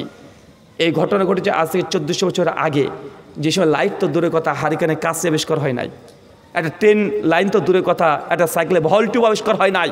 মানুষ পানি পান করার জন্য 1 কিলোমিটার, 2 কিলোমিটার, 4 কিলোমিটার সে মরুভূমি, ধুধু প্রান্ত মরুভূমির মধ্যে ছুটে বেরিয়েছে শুধু পানি পান করার জন্য। 1400 বছর আগে আপনি চিন্তা করেন, ইলেকট্রিক তো দূরের কথা, কোনো কিছু নেই, অন্ধকারের যুগ, বিজ্ঞান টেকনোলজি কিছু নেই। ওই সময়কার ঘটনা বলছি আপনাকে। এই বর্তমান এই যুগকে সামনে রাখলে এই ঘটনা মর্যাদা মান আপনি দিতে পারবেন না। চলে যান 1400 বছর আগে, নিজেকে নিয়ে চলে যান। যে যেতে যদি না পারেন 20 বছর পেছনে যান। এই এলাকাতে আছে 20 বছর আগে ইলেকট্রিক ছিল কথা বলেন? ছিল না, ইলেকট্রিক ছিল না, বিদ্যুৎ ছিল না। সেই সময় রাত্রে 8টা যদি বেজে যেত, কত ভয়ঙ্কর রাতের অন্ধকার যে কত ভয়ঙ্কর আপনারা বুঝতে পারতেন আগে? কথা বলেন, বুঝতে পারতেন? তো 20 বছর আগে যদি ইলেকট্রিক না থাকে, তাহলে যদি এত ভয়ঙ্কর পরিণতি হয়, 1400 বছর আগে কোনো টেকনোলজি ছিল না। সেই সময় কার ঘটনা আপনাকে বলতে চাচ্ছি, শুধু মরুভূমি, যেদিকে তাকাবেন মরুভূমি, উট চলাচল করছে, খেজুর বৃক্ষ চতুর্দিকে ঘেরা সাজানো আছে। আল্লাহ নবী ওহুদের প্রান্তে তিনি প্রবেশ করলেন। তিনি স্বপ্নাকে দেখেছেন মুসলমানের যুদ্ধে ক্ষতিগ্রস্ত হবে। আর মনে রাখবেন, নবীদের যে স্বপ্ন এটা ওহি, এটা সত্য। স্বপ্নে নবীরা যা দেখে সেটাই ঘটবে। স্বপ্ন কি? নবীর ওহি। তো আল্লাহ নবী গিয়ে তখন দেখছে যে ওহুদের মাঠ, যারা হজ উমরাতে গিয়েছেন তারা বুঝতে পারবেন যে ওহুদের যে প্রান্ত, ওহুদের যে পাহাড়, এই পাহাড়ের মধ্যে দিয়ে যখন যাবেন, 2টো গেট, পেছন দিক দিয়ে ঢোকার গেট, সামনের দিক দিয়ে বের হওয়ার গেট। কয়টা গেট বলেন তো? 2টো গেট। আল্লাহ নবী প্রবেশ করে বুঝতে পারছেন যে এই দিক দিয়ে যদি একবার ঢুকে যাই আমরা, তাহলে পেছন দিক থেকে শত্রুপক্ষ যদি ঢুকে যায়, তাহলে মুসলিম জাতিকে ধ্বংস করে ছেড়ে দিবে। পালানো কোনো গেট নেই। আল্লাহ নবী তখন পরিকল্পনা করলেন, অনেক পরিকল্পনা, রণকৌশল চেঞ্জ করছেন কিভাবে এই যুদ্ধে ও হতাহতের সংখ্যা কমানো যায়। আল্লাহ নবী তখন একজন সাহাবী ছিলেন আব্দুল্লাহ বিন জুবায়ের আনসারি রাদিয়াল্লাহু তাআলা, বিখ্যাত সাহাবী, তীরন্দাজ সাহাবী। মানে যখন তীর নিক্ষেপ করতো, কোনো তীর তার লক্ষ্য ভ্রষ্ট হতো না, যেখানে নিশানা করতো ওইখানেই লাগতো। জীবনের তীর কখনো তার বিফলে যায় নাই। আল্লাহ নবী ওই রকম তীরন্দাজ একজন সাহাবীকে বললেন যে তোমার সঙ্গে 50 জন সাহাবী দিচ্ছে। কতজন বলেন তো? 50 জন। 50 জন সাহাবীকে দিয়ে বললেন যে পাহাড় আছে, ওদের পাহাড়ের উপরে উঠে যাও, যে গোল হয়ে তোমরা ঘিরে দাঁড়াবে, তীর নিয়ে রেডি থাকবে। যখন যুদ্ধ শুরু হয়ে যাবে, উপর থেকে পাহাড় থেকে কাফেরদের জন্য তীর নিক্ষেপ করবে। সাহাবীকে বলে দিলেন। আর আল্লাহ নবী এটার সঙ্গে সঙ্গে বললেন, শোনো, যদি দেখো মুসলমানরা নিচে জিতে গেছে, বিজয়ের পতাকা উত্তোলন করে দিয়েছে, আমি নবী যতক্ষণ তোমাদেরকে নিচে নামতে না বলছি ততক্ষণ কেউ তোমরা নিচে নামবে না। অথবা যদি দেখো মুসলমানরা নিচে মার খাচ্ছে, রক্তাক্ত হয়ে গেছে, আমাদের শরীর আসমান থেকে চিল এসে কেটে কেটে নিয়ে চলে যাচ্ছে, তারপরেও আমি নবী তোমাকে যতক্ষণ আদেশ না করছি 50 জন সাহাবী পাহাড় থেকে কেউ নিচে নামবে না। এটা কি বলেন তো? নবীর কি আদেশ। নবীর চাচা আমির হামজা, চাচা আপনি ওইখানে দাঁড়াবেন, ওইখানে দাঁড়াবেন তরবারি নিয়ে। হানজালা তুমি ওই জায়গাতে দাঁড়াও, জাবের বিন আব্দুল্লাহ তুমি এইভাবে দাঁড়াও। গোটা উহুদের প্রান্তকে খালিদ বিন ওয়ালিদ দূর থেকে পাহাড়ের দিকে লক্ষ্য করে, দেখছি উঁচু একটা টিলা, পাহাড়, উহুদের পাহাড়। ওই পাহাড়ের উপরে 50 জন সাহাবী তীর নিয়ে তাকে নিক্ষেপ করেছে। আর নিচে কাফেররা ওই বাহিনীকে দেখতে পায় নাই, তার বুঝতেই পারে নাই যে তীর কোন দিক থেকে আসছে, তাই নিশানাই করতে পারে নাই। খালিদ বিন ওয়ালিদ চটজলদি বুঝে নিলেন যে তাদের যুদ্ধে পরাজিত হওয়ার মূল কারণ ওই 50 জন সাহাবী ওপর থেকে তীর নিক্ষেপ করেছে। কত কি বুঝতে পারলেন? খালিদ বিন ওয়ালিদ ছুটছে, আর 50 জন সাহাবী যখন দেখছে উপরে যে মুসলমানরা জিতে গেছে, তারা গনিমতের সম্পত্তি নিয়ে তারা ভাগাভাগি করতে শুরু করে দিয়েছে, তারা আনন্দ করছে, উল্লাস করছে। পাহাড়ের উপর থেকে দেখতে পাচ্ছে কাফেররা পালিয়ে যাচ্ছে। 50 জন সাহাবীর মধ্যে অধিকাংশ সাহাবী বলছে যে আমরা তো জিতে গেছি, চলো নিচে যাই, যুদ্ধ শেষ, কাফেররা পালিয়ে গেছে, চলো গনিমতের মাল আমরা এখন নিতে যাই। 4-5 জন সাহাবী না, আল্লাহ নবী এখন আদেশ করেনি। তাদের নেতা আব্দুল বিন জুবাইর তিনিও বলছেন খবরদার কেউ নিচে নেমো না, নবী এখন আদেশ করে নাই। কিন্তু অধিকাংশ মানুষ আল্লাহ নবীর আদেশকে লঙ্ঘন করে তারা পাহাড় থেকে নিচে নামতে শুরু করে দিয়েছে। অধিকাংশ সাহাবী নেমে পড়েছে, একদম নেমে তারা গনিমত গনিমত করে চিৎকার মারছে, আর গনিমত নিয়ে তারা ব্যস্ত হয়ে গেছে। খালিদ বিন ওয়ালিদ আবার পাহাড় দিকে তাকিয়ে দেখছে পাহাড় একদম ফাঁকা, কেউ নেই, মাত্র 4-5 জন ঘোরাঘুরি করছে। খালিদ বিন ওয়ালিদ ওখানে সমস্ত তাদের কাফের বাহিনীকে নিয়ে বলল, স্টপ, এখানে থামো, আবার মুসলমানদের উপরে পেছন দিক থেকে আমরা আক্রমণ করব। খালিদ বিন ওয়ালিদ আবার নতুন করে যুদ্ধে সজ্জিত হয়ে একসঙ্গে হাজার হাজার কাফেরকে নিয়ে উহুদের প্রান্তর উল্টো দিক থেকে এসে এমনভাবে মুসলিম জাতির উপরে হামলে পড়েছে, সেই যুদ্ধে ৭০ জন মুসলমান শহীদ হয়ে গেছে। কতজন? একটু আগে মুসলমানরা জিতে গেছিল, একটু আগে, কয়েক ঘন্টা আগে মুসলমানরা জিতে গেছে, আনন্দ করছে, গনিমত দুনিয়া নিয়ে ব্যস্ত হয়ে গেছে। ৭০ জন সাহাবী এই যুদ্ধে শহীদ মারা গেছে। আমির হামজার মতো সাহাবী, নবীজির চাচা আমির হামজা তার নাম, মানে আল্লাহ সুবহানাহু ওয়া তাআলার সিংহ পুরুষ, ইসলামের ডান হাত ছিল সেই সময়। সেই চাচাকে উহুদের যুদ্ধের মধ্যে বল্লম মেরে দিয়েছে, সঙ্গে সঙ্গে ষাটে উল্টে পড়ে গেছে। আল্লাহ নবী চোখের সামনে উল্টো দিক থেকে কাফেররা এসে তীর দিয়ে তরবারি দিয়ে গর্দনকে কেটে দিচ্ছে। আল্লাহ রসুল দেখে স্থির থাকতে পারছে না। কখনো আমির হামজা তার চাচার দিকে চলে যায় যে চাচাকে শহীদ করে দিয়েছে, একটু দেখছে যে আব্দুল্লাহ বিন জুবায়ের তার বাবা মারা গেছে, তার দিকে একবার ছুটে যায়, একবার দেখছে হানজালা সেও মারা গেছে, সাইদ বিন মুসাইব সে মারা গেছে। একটার পর একটা সাহাবীকে একদম কচু কাটা করে কাফেররা রক্তের বন্যা তুলে দিয়েছে। আল্লাহ স্থির থাকতে পারছেন না, যেদিকে যায় সেই দিকে সাহাবীরা মৃত্যুবরণ করছে, মারা যাচ্ছে। আল্লাহ অবাক, ছুটে বেড়ায়। কাফেরদের 50 জনে একসঙ্গে চলে এসেছে এবার, কারণ এই উহুদের যুদ্ধের আগে একটা যুদ্ধ হয়েছিল মুসলমানদের সঙ্গে, তার নাম বদরের যুদ্ধ। কি যুদ্ধ? বদরের যুদ্ধ। এই বদরের যুদ্ধে মুসলমানরা বিজয় লাভ করেছে, আর কাফেররা এবার দল বল বেঁধে একসঙ্গে এসেছে যে মুহাম্মদকে দুনিয়া থেকে উড়িয়ে দিতে হবে, তাকে শেষ করে দিতে হবে। 50 জন একসঙ্গে টার্গেট করে তীর নিয়ে আল্লাহ নবীকে দিকে নিসবত করে বারবার তীর নিক্ষেপ করছে। 9 জন সাহাবী ছুটে এসে আল্লাহ নবীকে গোল করে ঘিরে ফেলেছে। ইয়া রাসূলুল্লাহ, আপনাকে লক্ষ্য করে বারবার কাফেররা তীর মারছে, আল্লাহ নবী আপনি মাথাটাকে নিচু রাখেন, খবরদার আপনি মাথাটাকে তুলবেন না। 9 জন সাহাবী তারা আল্লাহ নবীকে ঘিরে রেখে দিয়েছে। চিন্তা করছেন, শ্রেষ্ঠ ব্যক্তিত্ব পৃথিবীর, শ্রেষ্ঠ মানুষ, তাকে গার্ড দিচ্ছে 9 জন সাহাবী। কাফেররা একসঙ্গে 3-4টে দল চলে এসেছে। 9 জন সাহাবীর মধ্যে 7 জন সাহাবী দুর্বর গতিতে ছুটে চলে গেছে, কাফেরদের দলের মধ্যে ঢুকে গিয়ে তুমুল লড়াই। 7 জন সাহাবীকে ওইখানে স্পট শহীদ করে দিয়েছে। নবীর পাশে আর কেউ নেই, মাত্র 2 জন আছে। তার মধ্যে একজনের নাম আবু তালহা ইবনে উবাইদুল্লাহ, বিখ্যাত সাহাবী। আবু বকর রাদিয়াল্লাহু তাআলা আনহু, সেই মুসলিমের হাদিস। ওহুদের যুদ্ধের পরে সাহাবীদেরকে বলছেন যে সাহাবী আমার, আরে ওহুদ তো আবু তালহা ইবনে উবাইদুল্লাহর। কেন জানেন? ওহুদের যুদ্ধের প্রথম থেকে শেষ পর্যন্ত এই সাহাবী আল্লাহ নবীর সামনে দাঁড়িয়েছিল। কোনো সময় নবীকে তার সামনে দিতে দেয় না। কেন? সামনে থেকে তীর নিক্ষেপ করছে। আর আবু তালেব ইবনে উবাইদুল্লাহ সাহাবী সব সময় নবীর সামনে, নবী যখন চতুর্দিকে মাঠে ছুটে বেড়ায়, যে সবাইকে হত্যা করে দিচ্ছে, সাহাবীরা মারা গেছে, ছুটে বেড়াচ্ছে নবী, আবু তালেব ইবনে উবাইদুল্লাহ ছুটে এসে আল্লাহ নবীর সামনে দাঁড়িয়েছে। ইয়া রাসূলুল্লাহ, আপনি মাথা তুলবেন না, কাফেররা লক্ষ্য করে আপনাকে তীর মারছে। আল্লাহ নবী, মাথা থেকে আপনি নিচু করেন, তুলবেন না, আপনার বুক আর আমার বুক যেন সমান হয়। আল্লাহ নবী, মাথা থেকে আপনি নিচু করেন, কাফেররা তীর নিক্ষেপ করছে। 50টা তীর একসঙ্গে কাফেরদের দলবদ্ধভাবে আল্লাহ নবীকে নিসবত করে 50খানা তীর মেরেছে।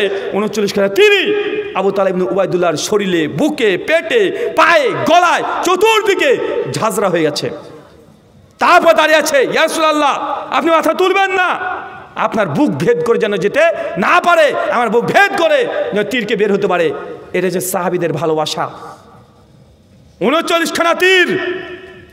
আল্লাহ নবী দেখছেন যে না, আর সম্ভব নয়, এই মাঠে আর টেকা সম্ভব নয়, সাহাবীদেরকে শহীদ করে দিয়েছে। আল্লাহ নবী তখন বলছেন যে সাইব বিন মুসাইব, কালেমা তোমার হাতে থাক। সাইব বিন মুসাইব কালেমার পতাকা নিয়ে সঙ্গে সঙ্গে কাফেরদের মধ্যে ঢুকে গিয়ে যখন ডান হাতে কালেমার পতাকা আছে, কাফেররা তার ডান হাতকে কেটে নিচে ফেলে দিয়েছে। আবু তালেব, আলী বিন আবি তালেব, আল্লাহ নবী বলছেন আবু আলী, কালেমার দায়িত্ব তুমি নাও, পতাকা তোমার কাছে, তুমি ধরো। আলী বিন আবি তালেব ছুটে গিয়ে ওই পতাকাকে আবার দৃঢ়ভাবে তুলে ধরেছে। এক একটা ঘটনা যদি আপনাকে বলতে যাই, ৭০ জন সাহাবী এই যুদ্ধে মারা গেছে, মৃত্যুবরণ করেছে, শহীদ হয়েছে। এক একটা মর্মান্তিক ঘটনা। আলী বিন আবি তালেবের হাতে চলে এসেছে এখন কালেমার পতাকা। আল্লাহ নবী বলছেন যে আলী, সবাইকে জানিয়ে দাও, এই ওহুদের মাঠে আর থাকা সম্ভব নয়, আর সম্ভব নয়, জানিয়ে দাও, ওহুদের প্রান্ত যেন তারা ছেড়ে ত্যাগ করে চলে যায়। যখন এই কথা বলেছে, সবাই তখন যুদ্ধকে ছেড়ে দিয়ে তারা যা যা সম্পত্তি আছে, যা যা আছে সব নিয়ে চলে যাচ্ছে। কে চাচা ভাতিজা একসঙ্গে এসেছে, তার চাচা মারা গেছে, ভাতিজার চাচার লাশকে কোলে নিয়ে চলে যাচ্ছে। বাপ বেটা একসঙ্গে এসেছে, বাপ মারা গেছে, ছেলে নিয়ে যাচ্ছে। কে কে মারা গেছে সবাই চিহ্নিতকরণ করছে আর কাঁধে করে তুলে নিয়ে চলে যাচ্ছে। হঠাৎ করে দেখছে একজন সাহাবীকে খুঁজে পাওয়া যাচ্ছে না। বলছে যে হানজালা কোথায়, হানজালা কই? আল্লাহ নবী বলছে, ইয়া রাসূলুল্লাহ, হানজালা লাশকে দেখতে পাচ্ছি না, অথচ আমি হানজালাকে দেখেছি কাফেরদের সঙ্গে লড়াই করতে, 5 জনের সঙ্গে একাই লড়াই করেছে। হানজালা কই? হানজালাকে জানেন? সেই মুসলিম 3007 নম্বর হাদিস।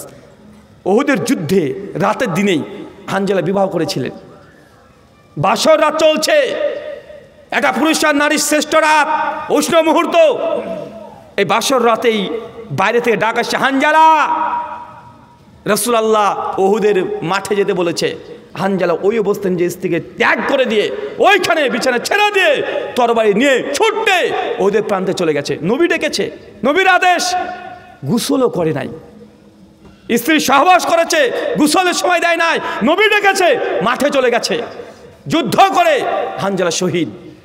কিন্তু হানজালা লাশ খুঁজে পাওয়া যাচ্ছে না, সবাই খুঁজে বেড়াচ্ছে হানজালা কই, সবার লাশ পাওয়া গেছে, হানজালা নাই। একজন সাহাবী বলছে, ইয়া রাসূলুল্লাহ, ওই দেখেন হানজালা। সবাই তাকিয়ে দেখছে যে মাঠের মধ্যে, ওদের মাঠে মাটি থেকে প্রায় 4 ফিট উঁচুতে হানজালা লাশ ভাসছে, টপ টপ করে শরীর থেকে পানি পড়ছে। আল্লাহ নবী সঙ্গে সঙ্গে তাকিয়ে বলছে, সাহাবী আমার হানজালাকে ফেরেশতারা গোসল দিচ্ছে, আমার হানজালাকে ফেরেশতারা গোসল দিচ্ছে। ওহুদের অনেক পরে হানজালার স্ত্রী বলছিলেন এই ঘটনা বর্ণনা করতে গিয়ে, সেই দিন আমার স্বামী বাসর করেছে কিন্তু সেই দিন গোসল করে নাই, এই জন্য আল্লাহ আসমান থেকে ফেরেশতা নাজিল করে দিয়ে তার গোসল করে দিয়েছে। এটা কোনো কেচ্চা কাহিনী নয়, সহিহ বুখারী মুসলিমের ঘটনা। তার মানে 100% ঘটেছে, জাররা পরিমাণেও, অণু পরিমাণেও এর মধ্যে কোনো ভুল বা কোনো রূপা, কোনো কেচ্চা কাহিনী নাই, একদম 100% ঘটেছে। এইভাবেই ফেরেশতারা এসে তাকে গোসল দিয়ে দিয়েছে। সবাই ছুটে চলে যাচ্ছে, নিজ নিজ আত্মীয়গণে চলছে, পালাচ্ছে ওহুদের প্রান্ত ত্যাগ করে।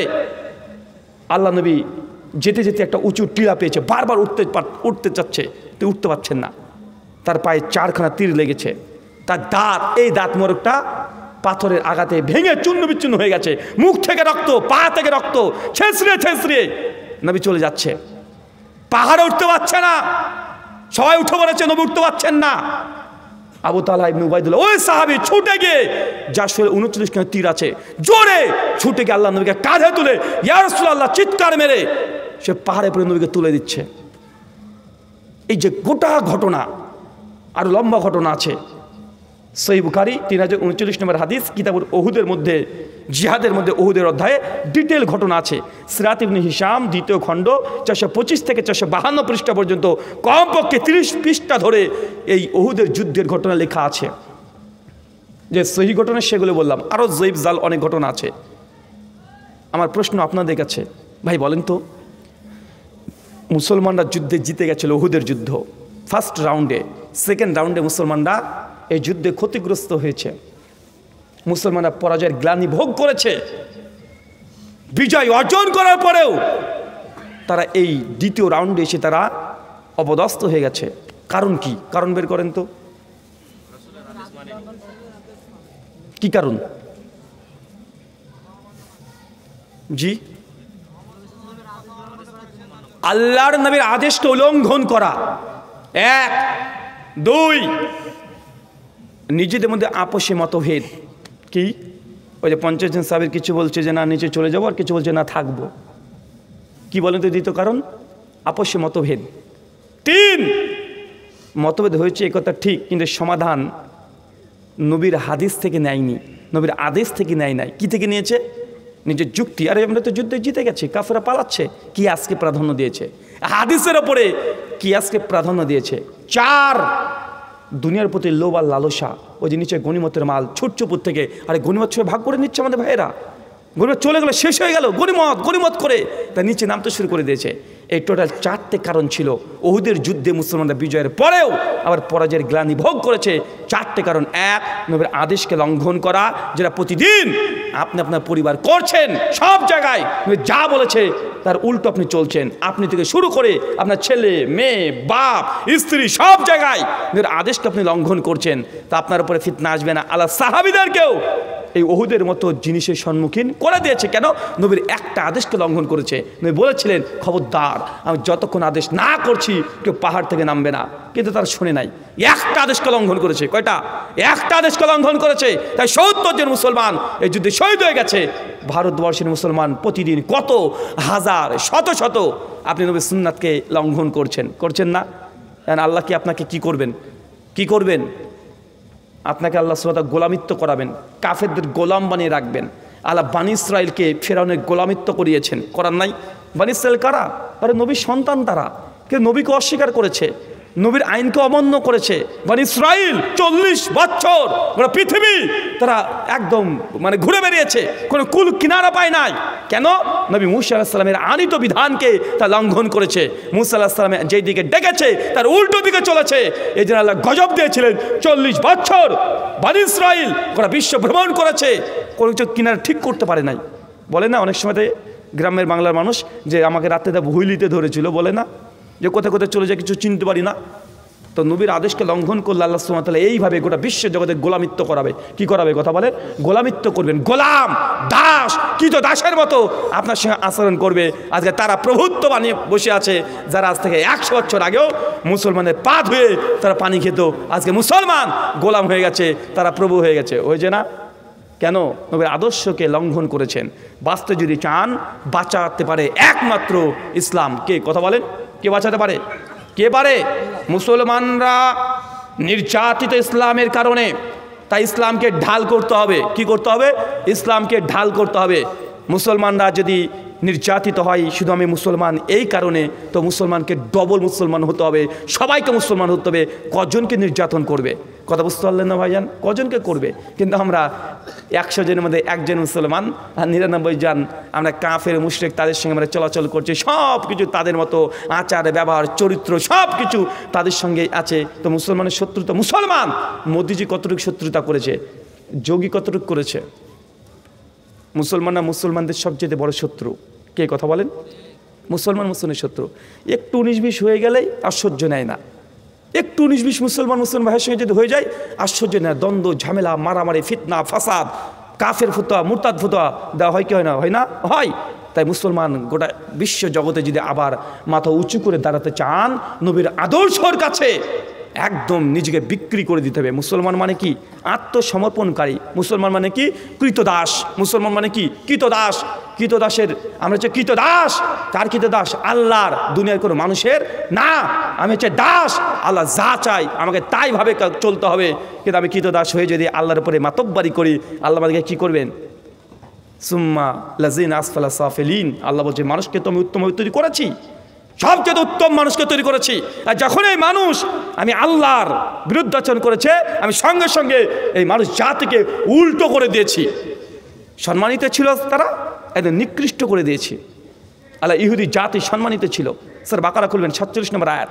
আল্লাহ বলেছেন, ইয়া বানি ইসরাইল, তোমাদেরকে যে দুনিয়াতে সবচেয়ে বেশি নিয়ামত দিয়েছিলাম, তাদেরকে সবচেয়ে নবী বেশি দেওয়া হয়েছে, তাকে রাসূল সবচেয়ে বেশি দেওয়া হয়েছে, আসমানি কিতাব সবচেয়ে বেশি দেওয়া হয়েছে, কিন্তু আল্লাহ তাদেরকে একদম পায়ের নিচে পিষে দিয়েছে, ভ্রষ্ট পথভ্রষ্ট করে ছেড়ে দিয়েছে। দেয় নাই? দিয়েছে। তো মুসলমান আমরা একদিকে চলছি, আমরাও বনী ইসরাইলের মতো ইহুদি জাতির মতো আল্লাহর সঙ্গে বেঈমানি করছি। আল্লাহ যে আদেশ দিয়েছে সে আদেশকে লঙ্ঘন করে নিজের মন মতো আমরা চলছি। জেনে রাখবেন গজব এটা আপনি ডেকে এনেছেন। আল্লাহ সুবহানাহু ওয়া তাআলা আমাদের এই গজব থেকে পরিত্রাণ দান করে সকলে বলি আমিন। প্রশ্ন উত্তর আছে না?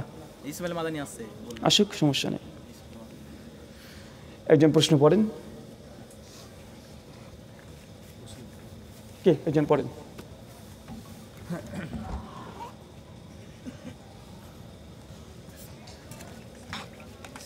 প্রচণ্ড ঠান্ডার রাতে গোসল করব হলে শুধুমাত্র ওযু করলে নামাজ হবে কি? প্রশ্ন স্পষ্ট না। ফরজ গোসল হলে প্রশ্ন স্পষ্ট না, ছেড়ে দেন। আচ্ছা, প্রচণ্ড ঠান্ডার রাতে গোসল ফরজ হলে শুধুমাত্র ওযু করলে নামাজ হবে কি? কেন রে ভাই, গোসল ফরজ ওযু করবেন? ঠান্ডা থেকে মরে যাবেন? ডাক্তার যদি প্রেসক্রাইব করে দেয় যে এই রাত্রিতে তুমি যদি গোসল করো তা তোমার মৃত্যুর হুমকি আছে, তাহলে সেই ক্ষেত্রে আপনাকে ছাড় দেওয়া যেতে পারে যে গোসল ফরজ, সেই সময় অজু করে আপনি সালাতে দাঁড়াবেন। কিন্তু স্বাভাবিক এমনি গরম লাগছে, এমনি ঠান্ডা লাগছে, পানি গরম করার আলসি অলসতা, ওইদিকে গরম করেছে কোনো সমস্যা নাই, এদিকে পানি গরম করতেই সমস্যা, ওর তোমার জন্য হবে না। জি, হস্তমৈথুন করার ইচ্ছা হলে করণীয় কি? মাস্টারভিশন, হস্তমৈথুন যদি করার ইচ্ছে হয় কি করবেন? হারাম, করা যাবে না। কি করবেন মানে? সূরা মুমিনুন আয়াত নম্বর 7, স্ত্রী এবং দক্ষিণ হস্ত মানে কৃতদাস যদি নিজে থাকে, এই ব্যতীত কোনো জায়গায় নিজের স্পার্ম বীর্যস্খলন করা যাবে না, যে কোনো পদ্ধতিতে হোক। কথা বুঝতে পারলেন? 2, কি করবেন? বয়স হয়ে গেছে, বিয়ে করেন। কি করবেন বলেন তো ভাইজান? বিয়ে করেন। এখন যদি না বিয়ে করতে, তো বিয়ে করা তো হচ্ছে না, তো কি করবেন? সহিহ বুখারী 590 নম্বর হাদিস, আল্লাহ নবী বলছেন সামর্থ্য থাকলে বিয়ে করো, যদি সামর্থ্য না থাকে তো সিয়াম পালন করো, রোজা করো। কি করবেন তাহলে? রোজা। এটা শরঈ প্রেসক্রিপশন। আর সায়েন্টিফিকভাবে যদি নিতে চান, মনে রাখবেন মাস্টারভিশন বা হস্তমৈথুন চাই নারী হোক অথবা পুরুষ হোক, যেই করুক না কেন, এমনি কল্যাণ কিছু নেই, যা আছে সব ক্ষতি। আপনার শরীর থেকে যখন আপনি মাস্টারভিশন করছেন তখন টেস্টোস্টেরন হরমোন এটা বেশি ক্ষরণ হচ্ছে। এটা ক্ষরণ হলে কি হবে? এই হরমোন শরীর থেকে যত বেরিয়ে যাবে, যত দ্রুত বেরোবে, প্রতিদিন যদি বের হয়, তাহলে আপনার বেশ কয়েকটা সমস্যা হবে, যেটা জটিল এবং বড় সমস্যা। তার মধ্যে একটা, যে বয়স আপনার 26 মনে হবে 40। কি বলেন তো? শরীরে যে গ্লো ভাব এটা আস্তে আস্তে কেটে যাবে। 1, 2, অল্পতে খিটখিটে মেজাজ কি হবে? খিটখিটে মেজাজ, দ্রুত রেগে যাবেন যে কোনো কাজে। 3, মানে ডিপ্রেশন, সবসময় একটা অতিরিক্ত ফালতু একটা চিন্তা। কথা বুঝতে পারছেন? 4, স্মৃতিশক্তিতে লোপ পাবেন, মানে স্মৃতিশক্তি পড়বেন ভুলে যাবেন, কেউ কিছু একটা কথা বলে ভুলে যাবেন। কেন? অতিরিক্ত হস্তমৈথুন এইটা করার ফল হচ্ছে এইগুলো জটায় আপনার এই পায়ে পায়ে গোড়ালিগুলো, এগুলোতে ব্যথা সৃষ্টি হবে অটোমেটিক। গ্যাস্ট্রিক প্রবলেম হবে, কমপক্ষে 39খানা প্রবলেম, যেটা বায়োলজিক্যাল প্রবলেম। আর সবচেয়ে বড় প্রবলেম, যে প্রত্যেক দিন কোনো যুবক যদি হস্তমৈথুন যদি করে, একটা পুরুষের শরীরে টেস্টোস্টেরন হরমোনের মধ্যে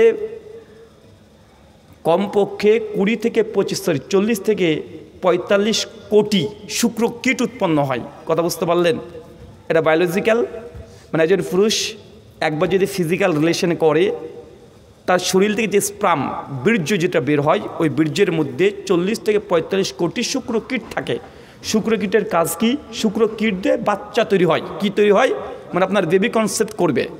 একটা প্রাপ্তবয়স্ক শরীরে কমপক্ষে 40 থেকে 45, তবে 20 থেকে 25 কোটি যদি একবার ফিজিক্যাল রিলেশনের ফলেই যদি শুক্রকীট বের হয়, তাহলে বেবি কনসেপ্ট করাটার সম্ভাবনা 100% কিন্তু এই লেভেল যদি আস্তে আস্তে কমে যায় শরীর থেকে, তখন আর বাচ্চা কনসেপ্ট করবে না। এখন আপনি যদি প্রতিদিন যদি আপনার শুক্র যদি শরীর থেকে ফুরিয়ে ফেলেন, প্রতিদিন যদি ফুরিয়ে ফেলেন, তো বলে তো শুক্রকীটের অভাব দেখা দেবে না? হ্যাঁ, তখন আপনার বাচ্চা বলবেন যে হুজুর বাচ্চা হচ্ছে না, 4 বছর বিয়ে হয়ে গেল, বাচ্চা হচ্ছে না, বউকে দোষ দিচ্ছেন। বেটা তোর দোষ। কার দোষ? ও বিয়ের আগে হাতকে বউ মনে করেছিল, থাকিতে নিজের হস্ত কেন হবো পরের দ্বারস্থ। মানে হাতকে স্ত্রী ভেবে 10 থেকে 12 বছর সংসার করেছে হাতের সঙ্গে। কার সঙ্গে? কথা কি বুঝতে পারলেন? এটা বায়োলজিক্যালি প্রবলেম, সেক্সুয়াল প্রবলেম, অনেকগুলো প্রবলেম। সবচেয়ে বড় মেজর প্রবলেম যেটা আপনি সন্তান ধারণ করতে আপনি বাধাগ্রস্ত হবেন। 4, সন্তান হলেও সেই সন্তানের মধ্যে দুর্বলতা সৃষ্টি হবে। কেন? শুক্রকীট যত বেরিয়ে যাবে, শুক্রকীট তত দুর্বল হয়ে যাবে। তখন বাচ্চা যদি পেটে আসে, যে বেবি কনসেপ্ট করে, সেই সন্তান কী হবে? দুর্বল হবে। অ্যাবনর্মাল হতে পারে। বাচ্চা হয়েছে কিন্তু দেখা যাচ্ছে একটু কেমন কেমন যেন, বাচ্চা হয়েছে, স্মৃতিশক্তি দুর্বল। কেন বলেন তো? অতিরিক্ত নিজের শুক্রকীট বাইরে বের করে দেওয়া, এটার ফল এটা। আর অনেকগুলো কারণ আছে। কিভাবে রেহাই পাবেন? এখান থেকে রেহাই পেতে হলে আগে নিজের নিয়াতকে পরিবর্তন করতে হবে। এটা গুনাহ কাবিরা, পাপ হবে, গুনাহ হবে, ভবিষ্যৎ জীবন শেষ হয়ে যেতে পারে। এই ভয়টাকে ভেতরে কাজ করাতে হবে। 2, পর্নোগ্রাফি যত সাইট আছে, সোশ্যাল মিডিয়া প্ল্যাটফর্ম যতগুলো আছে, সবগুলোকে ব্লক করতে হবে। যতগুলো পর্নোগ্রাফি সাইট আছে সবগুলো, এগুলোকে দেখা আর যাবে না। 4, যেই সময়তে আপনার এই সেক্সুয়াল মানে অস্তপতনের অভ্যাস হয়ে গেছে, গড়ে উঠেছে, ওই সময় বাড়িতে থাকা যাবে না, বা যে জায়গাতে হস্তমৈথুন করেন সেই জায়গাতে থাকা যাবে না। দ্রুত বাড়ি থেকে বেরিয়ে চলে আসতে হবে। কথা বুঝতে পারলেন? স্থান ত্যাগ করতে হবে। 4 নাম্বার, কম্পিউটার ল্যাপটপ যদি পার্সোনাল ঘরে থাকে আর দেখা যদি অভ্যস্ত হয়ে থাকেন, তাহলে কম্পিউটার ল্যাপটপকে ঘরের মধ্যে রাখা যাবে না। পরিষ্কারভাবে আপনি একদম ডাইনিংয়ে নিচে রেখে দিতে হবে। 6, বেশি বেশি এক্সারসাইজ করেন, জিমে ভর্তি হয়ে যান, শরীরের মধ্যে দরদ তৈরি হবে, অটোমেটিক আস্তে আস্তে নেশা কেটে যাবে। 7, বেশি পরিশ্রম করেন। কি করবেন? কথা বলেন। বেশি পরিশ্রম করবেন। 8, সবসময় নিজেকে বিজি, ব্যস্ত রাখেন, তাহলে এই চিন্তার টেনশনগুলো আর আসবে না। 8, গার্লফ্রেন্ডকে তালাক দেন, একদম বায়ান তালাক। কথা বুঝতে পারেননি? কী করতে হবে? মানে একদম 3 তালাক। শেখ আচ্ছা আচ্ছা, গার্লফ্রেন্ডকে কি করতে হবে? কি বলেন? একজন প্রশ্ন করছে, হুজুর শুনেছি ধোঁকা দেওয়া এটা হারাম। তা আমি আমার গার্লফ্রেন্ডকে বলেছিলাম তোমাকে বিয়ে করব, কিন্তু এখন দেখছি যে মেয়েটা ভালো না, তো এখন কি তাকে ধোঁকা দিতে পারবো? আমি বলেছি বেটা ফরজ, তুই ধোঁকা এখনই দে। বলছে গার্লফ্রেন্ডকে কত বড় আল্লাহর ওলি, ও গার্লফ্রেন্ডকে আবার কি করেছে বলেন তো? কথা দিয়েছে। চিন্তা করতে পারছেন? একজন বলছে, ভাই রুল ভাই, আমার সঙ্গে আমার একটা দিনী বোন আছে, সেই দিনী বোনকে আমি দাওয়াত দিই। বাড়ি কোথায়? তো অমুক জায়গায়, মানে ওর দেশেও না, বাংলাদেশে, ইন্ডিয়ার ছেলে, মুর্শিদাবাদ আমাদের। ও বাংলাদেশের মেয়েকে দাওয়াত দিচ্ছে। কি করে? বলছে ফজরে আমি তাকে ডেকেও দিই, ওরা বোন নামাজ পড়ে না। বুঝতে পারলেন না? মানে যে ওই বাংলাদেশের কোনো এক মেয়েকে ফোন করে ফজরে ডেকে দেয়, কত বড় আল্লাহর ওলি। ওর বাড়িতে ওর বোন নাক ডেকে ঘুমাচ্ছে, ওর বাপ ঘুমাচ্ছে, ওর মা ঘুমাচ্ছে, ওর 14 গোষ্ঠী ঘুমাচ্ছে, কাউকে ডাকে না, ওই মেয়েটাকে দাওয়াত দিচ্ছে বাংলাদেশের। কত বড় আল্লাহর ওলি দেখেছেন? মানে কত বড় শয়তান, মানে যে নেক্সট সুরাতের শয়তান। তাই এই দিনী বোন বা তোমার গার্লফ্রেন্ড, এই যতগুলো শব্দ আছে, এগুলোকে এক বৈঠকে 3 তালাক দিতে হবে। এখনই তালাক দিতে হবে, নচেত এখান থেকে বেরিয়ে আসা সম্ভব নয়। শুকরান। বিয়ের উদ্দেশ্যে কোনো মেয়েকে লুকিয়ে দেখা যাবে কি? বাহ, চমৎকার। জাবের বিন আব্দুল্লাহ থেকে শোনা, ইবনে মাজাহ কিতাবুন নিকার মধ্যে হাদিস বর্ণনা আছে। আল্লাহ নবী পরিষ্কারভাবে জানিয়ে দিয়েছেন যে বিয়ের পূর্বেই পাত্রপক্ষ পাত্রীকে দেখবে। এটা দেখাটাই উচিত। মা যা পছন্দ করছে তাই আমি করব, তোকে এত বড় আল্লাহর ওলি হতে হবে না। তোর মা সংসার করবে না, তুমি করবে। কে করবে? ইসলামী শরিয়াতে একজন পাত্র পাত্রীকে দেখবে, এই দেখাটাই ইমাম আহমদ বলেছেন ওয়াজিবের কাছাকাছি। কেন? অধিকাংশ ডিভোর্স, তালাক হয় শুধুমাত্র নিজের পছন্দ অপছন্দ না হওয়ার কারণে ডিভোর্স হয়ে যায়। তাই একজন ছেলে একজন মেয়েকে দেখবে। অনেক সাহাবী পাওয়া যায়, যে যেমন আবু দাউদ রাদিয়াল্লাহু তাআলা আনহুর রেওয়াত পাওয়া যায় যে তিনি খেজুর গাছের উপর থেকে যাকে বিয়ে করবেন দূর থেকে লুকিয়ে লুকিয়ে দেখেছেন। এখন লুকিয়ে লুকিয়ে দেখা মানে এই নয় যে বাথরুমের ছাদে উঠে বসে থাকবেন, এরকম না।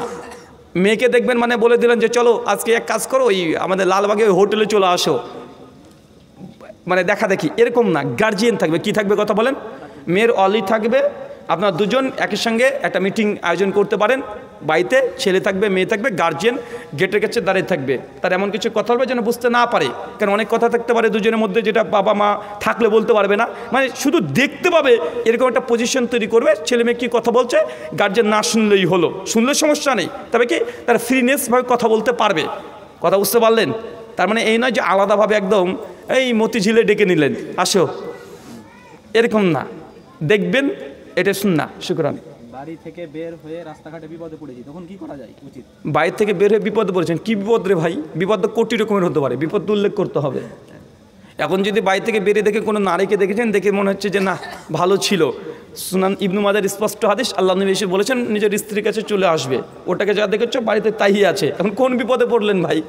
টাকার বিপদ, ফোনপে ব্যবহার করেন, আর কি বলবো রে ভাই, বিপদ তো উল্লেখ করতে হবে। জি, নামাজে মনোযোগ বসাতে পারছি না, এক্ষেত্রে কি করা উচিত? নামাজে বা সলাতের মধ্যে মনোযোগী হতে পারছেন না, কি করবেন? ছোট ছোট গুনাহ থেকে দূরে থাকেন। ইমাম আহমদ ইবনে হাম্বল রাহিমাহুল্লাহকে প্রশ্ন করেছিল যে সলাতে একাগ্রতার জন্য করণীয় কি? হাফেজ ইবনে আব্দুল বাত তার জামে বাইনাল ইলম ওয়াল ফাজলির মধ্যে মুকদ্দমাতে নিয়ে আসছে, প্রথম কাজ ছোট ছোট গুনাহ থেকে দূরে থাকতে হবে। কথা বুঝতে পারলেন? যখন ছোট গুনাহ থেকে দূরে থাকবেন তখন অটোমেটিক আপনার একাগ্রতা, আপনার ঈমান তাকওয়া অটোমেটিক বাড়বে। 2 নাম্বার, সলাতে কি পড়ছেন এগুলোর অনুবাদ বা কি পড়ছেন এটা বোঝার মতো, সেটা যেন সূরাতুল ফাতিহা আপনি পড়ছেন আলহামদুলিল্লাহ রাব্বিল আলামিন, এই যে এটা পড়লেন, সঙ্গে সঙ্গে স্মরণ করার চেষ্টা করেন যে কী পড়ছেন, ট্রান্সলেশন অনুবাদ যদি আপনার জানা থাকে। মানুষের ব্রেন একসঙ্গে 2টো কাজ করতে পারে, সর্বোচ্চ কয়টা? 2টা। মানে একটা কথা ভাবছেন, তার সঙ্গে আরেকটা ভাবনা হতে পারে। মানুষ একসঙ্গে 3টে চিন্তা করতে পারে না। যেন আপনি আলহামদুলিল্লাহ রাব্বিল আলামিন পড়ছেন আর সঙ্গে সঙ্গে মনে করার ট্রাই করবেন, ব্রেন বিজি হয়ে গেল। কি হলো কথা বলেন? ব্রেন কি হলো? বিজি হয়ে গেল। ও তখন আপনার ব্রেনকে তৃতীয় জায়গাতে আর দেবে না, কারণ তার সাপ্লাই মাত্র 2 জায়গাতে করতে পারে অ্যাট এ টাইম। তাই যা পড়ছেন অনুবাদটাকে স্মরণ করার চেষ্টা করেন। সুবহানা রাব্বিয়াল আলা পড়ছেন, এটা মানে কি, মানে কি বললেন, এটাকে ফিল করার চেষ্টা করেন, ট্রান্সলেশনকে ব্রেনে নিয়ে আসার চেষ্টা করেন। দেখবেন সলাতের মধ্যে তৃতীয় জায়গাতে কোনো ব্রেন আর সাপ্লাই দেবেন আপনাকে। শুকরান। যারা আলেমদের নিয়ে ঠাট্টা করে তাদের ব্যাপারে ইসলাম কি বলে? যারা আলেমদেরকে নিয়ে ঠাট্টা করে, মনে রাখবেন আলেমদের গোস্ত খুব বিষাক্ত। কি বললাম? আলেমদের গোস্ত খুব বিষাক্ত। এখানে গোস্ত বলতে বুঝালাম গিবত। কি কথা বলেন? সূরা হুজুরাতের 10 নম্বর আয়াত আল্লাহ পরিষ্কারভাবে জানিয়েছে গিবত করা মানে মৃত ভাইয়ের গোস্ত খাওয়া। আর এই মৃত ভাই যদি একটা আলেম হয়, যোগ্য তাকওয়াশীল আলেম হয়, আর তার যদি আপনি গোস্ত খান মানে গিবত করেন, সমালোচনা, নিন্দা, প্রচর্চা করেন, এটা আরও ভয়ঙ্কর বিষাক্ত। এই গোস্তের হিসাব আপনি দিতে পারবেন না, অনেক ভারী পড়ে যাবে আপনার উপরে। যে কোনো মুমিন মুসলমানের রক্তের চাইতে, একটা ছোট প্রশ্ন করে বলেন, কাবার দাম বেশি না মুমিনের রক্তের দাম বেশি? মুমিনের রক্তের দাম। এই আপনাকে প্রশ্ন করেছি নাকি? কার দাম বেশি? ওই যে কাবা শরীফের দাম বেশি না একজন মুসলমানের রক্তের দাম বেশি? মুসলমানের রক্তের দাম বেশি। একজন মুসলমানকে হত্যা করে দেওয়া, রক্তাক্ত করে দেওয়া, কাবাকে ভেঙে ফেলার চাইতেও 1000 গুণ বেশি বড় অন্যায়, পাপ। আল্লাহ বলছে একজন মুমিনকে যদি দুনিয়াতে কেউ যদি হত্যা করে, তাহলে আল্লাহ সুবহানাহু ওয়া তাআলা আসমানে যত ফেরেশতা আছে, জমিনে যত মানুষ আছে, সমস্ত মানুষকে আল্লাহ চান যে তাকে ধ্বংস করে দেবেন। যাবে তিরমিজির হাদিস। আর আমরা মুমিনরা নিজেদের মধ্যে সবসময় গীবত, সমালোচনা, পরনিন্দা, পরচর্চা দূরে থাকবেন। শুকরান। হ্যাপি নিউ ইয়ার বলা যাবে কি? হ্যাপি নিউ ইয়ার বলতে পারবেন কি পারবেন না? মূল কথা হ্যাপি নিউ ইয়ার কেন বলছেন, ইতিহাস কি এর? ইতিহাস খ্রিশ্চান। আজকে 2025 খ্রিস্টাব্দ কেন বলা হয়? বলেন তো? এডি বলা হয় না, আর বিসি বলে বিফোর ক্রাইস্ট, মানে জিজাস ক্রাইস্টের আগে। মানে জিজাস ক্রাইস্ট খ্রিশ্চানদের গড বা সান অফ গড, উনি যখন জন্মগ্রহণ করেছেন তখন থেকে খ্রিস্টাব্দ শুরু হচ্ছে। কথা বুঝতে পারলেন তো? 2025 চলছে, মানে জিজাস ক্রাইস্ট আজ থেকে 2025 বছর আগে পৃথিবীতে এসেছে। তো এটা খ্রিস্টানদের ক্যালেন্ডার। কাদের ক্যালেন্ডার কথা বলেন? মুসলমানদের তো মুহররম মাসের প্রথম ফার্স্ট। মুসলমানের হ্যাপি নিউ ইয়ার কোনটা? মুহররম মাস। কথা বুঝতে পারছেন? খ্রিস্টানদের কোনটা? জানুয়ারি। তো এটা গ্রিক দার্শনিক, গ্রিক ক্যালেন্ডার অ্যান্ড খ্রিশ্চানদের বিভিন্ন থিওলজি ক্যালেন্ডার থেকে এটা এসেছে। মানে জিজাসকে যখন জন্মগ্রহণ করেছে তারপর থেকেই এই মানে ক্যালেন্ডার শুরু হয়েছে। 25শে ডিসেম্বর জিজাসের জন্মদিন পালন করলো না, তারপর জানুয়ারি থেকে কী করছে তারা বছরকে চেঞ্জ করছে। তো এটা হচ্ছে তাদের হ্যাপি নিউ ইয়ার। আপনার কিসের হ্যাপি নিউ ইয়ার রে ভাই? আপনার কিসের হ্যাপি নিউ ইয়ার? আপনার হ্যাপি নিউ ইয়ার নেই। সহিহ বুখারী কিতাব ইলম হাদিস না 43, ওমর ইবনুল খাত্তাবের কাছে একজন সাহাবী এসেছেন, একজন ইহুদি এসে বলছে, ওমর তোমাদের কোরআনুল কারীমের মধ্যে এমন একটা আয়াত আছে যে আয়াত আমাদের ইহুদি জাতির উপর যদি অবতীর্ণ হতো সেই দিনকে আমরা হ্যাপি নিউ ইয়ার করে নিতাম, মানে ঈদের দিন, খুশির দিন করে নিতাম। মানে আপনার ভাষা কি? হ্যাপি নিউ ইয়ার করে নিতাম।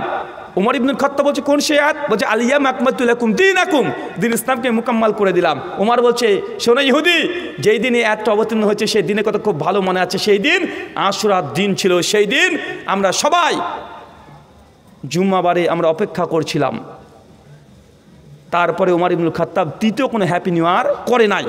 সুনান আবু দাউদ 2248 নম্বর হাদিস আলাদা বলছেন, জাহিলাতের যত ঈদের দিন ছিল, যত খুশির দিন ছিল, হ্যাপি নিউ ইয়ার যা ছিল সবগুলোকে ধ্বংস করে দিলাম। মাত্র দুটো দিন তোমাদেরকে গিফট করা হলো, এক ঈদুল ফিতর, এক ঈদুল আজহা। তৃতীয় কোনো দিন মুসলিমরা তৈরি করতে পারবে না। মুসান্নাফ আব্দুর রাজ্জাক হাদিস না 7358, মুরসাল সনদ সহিহ।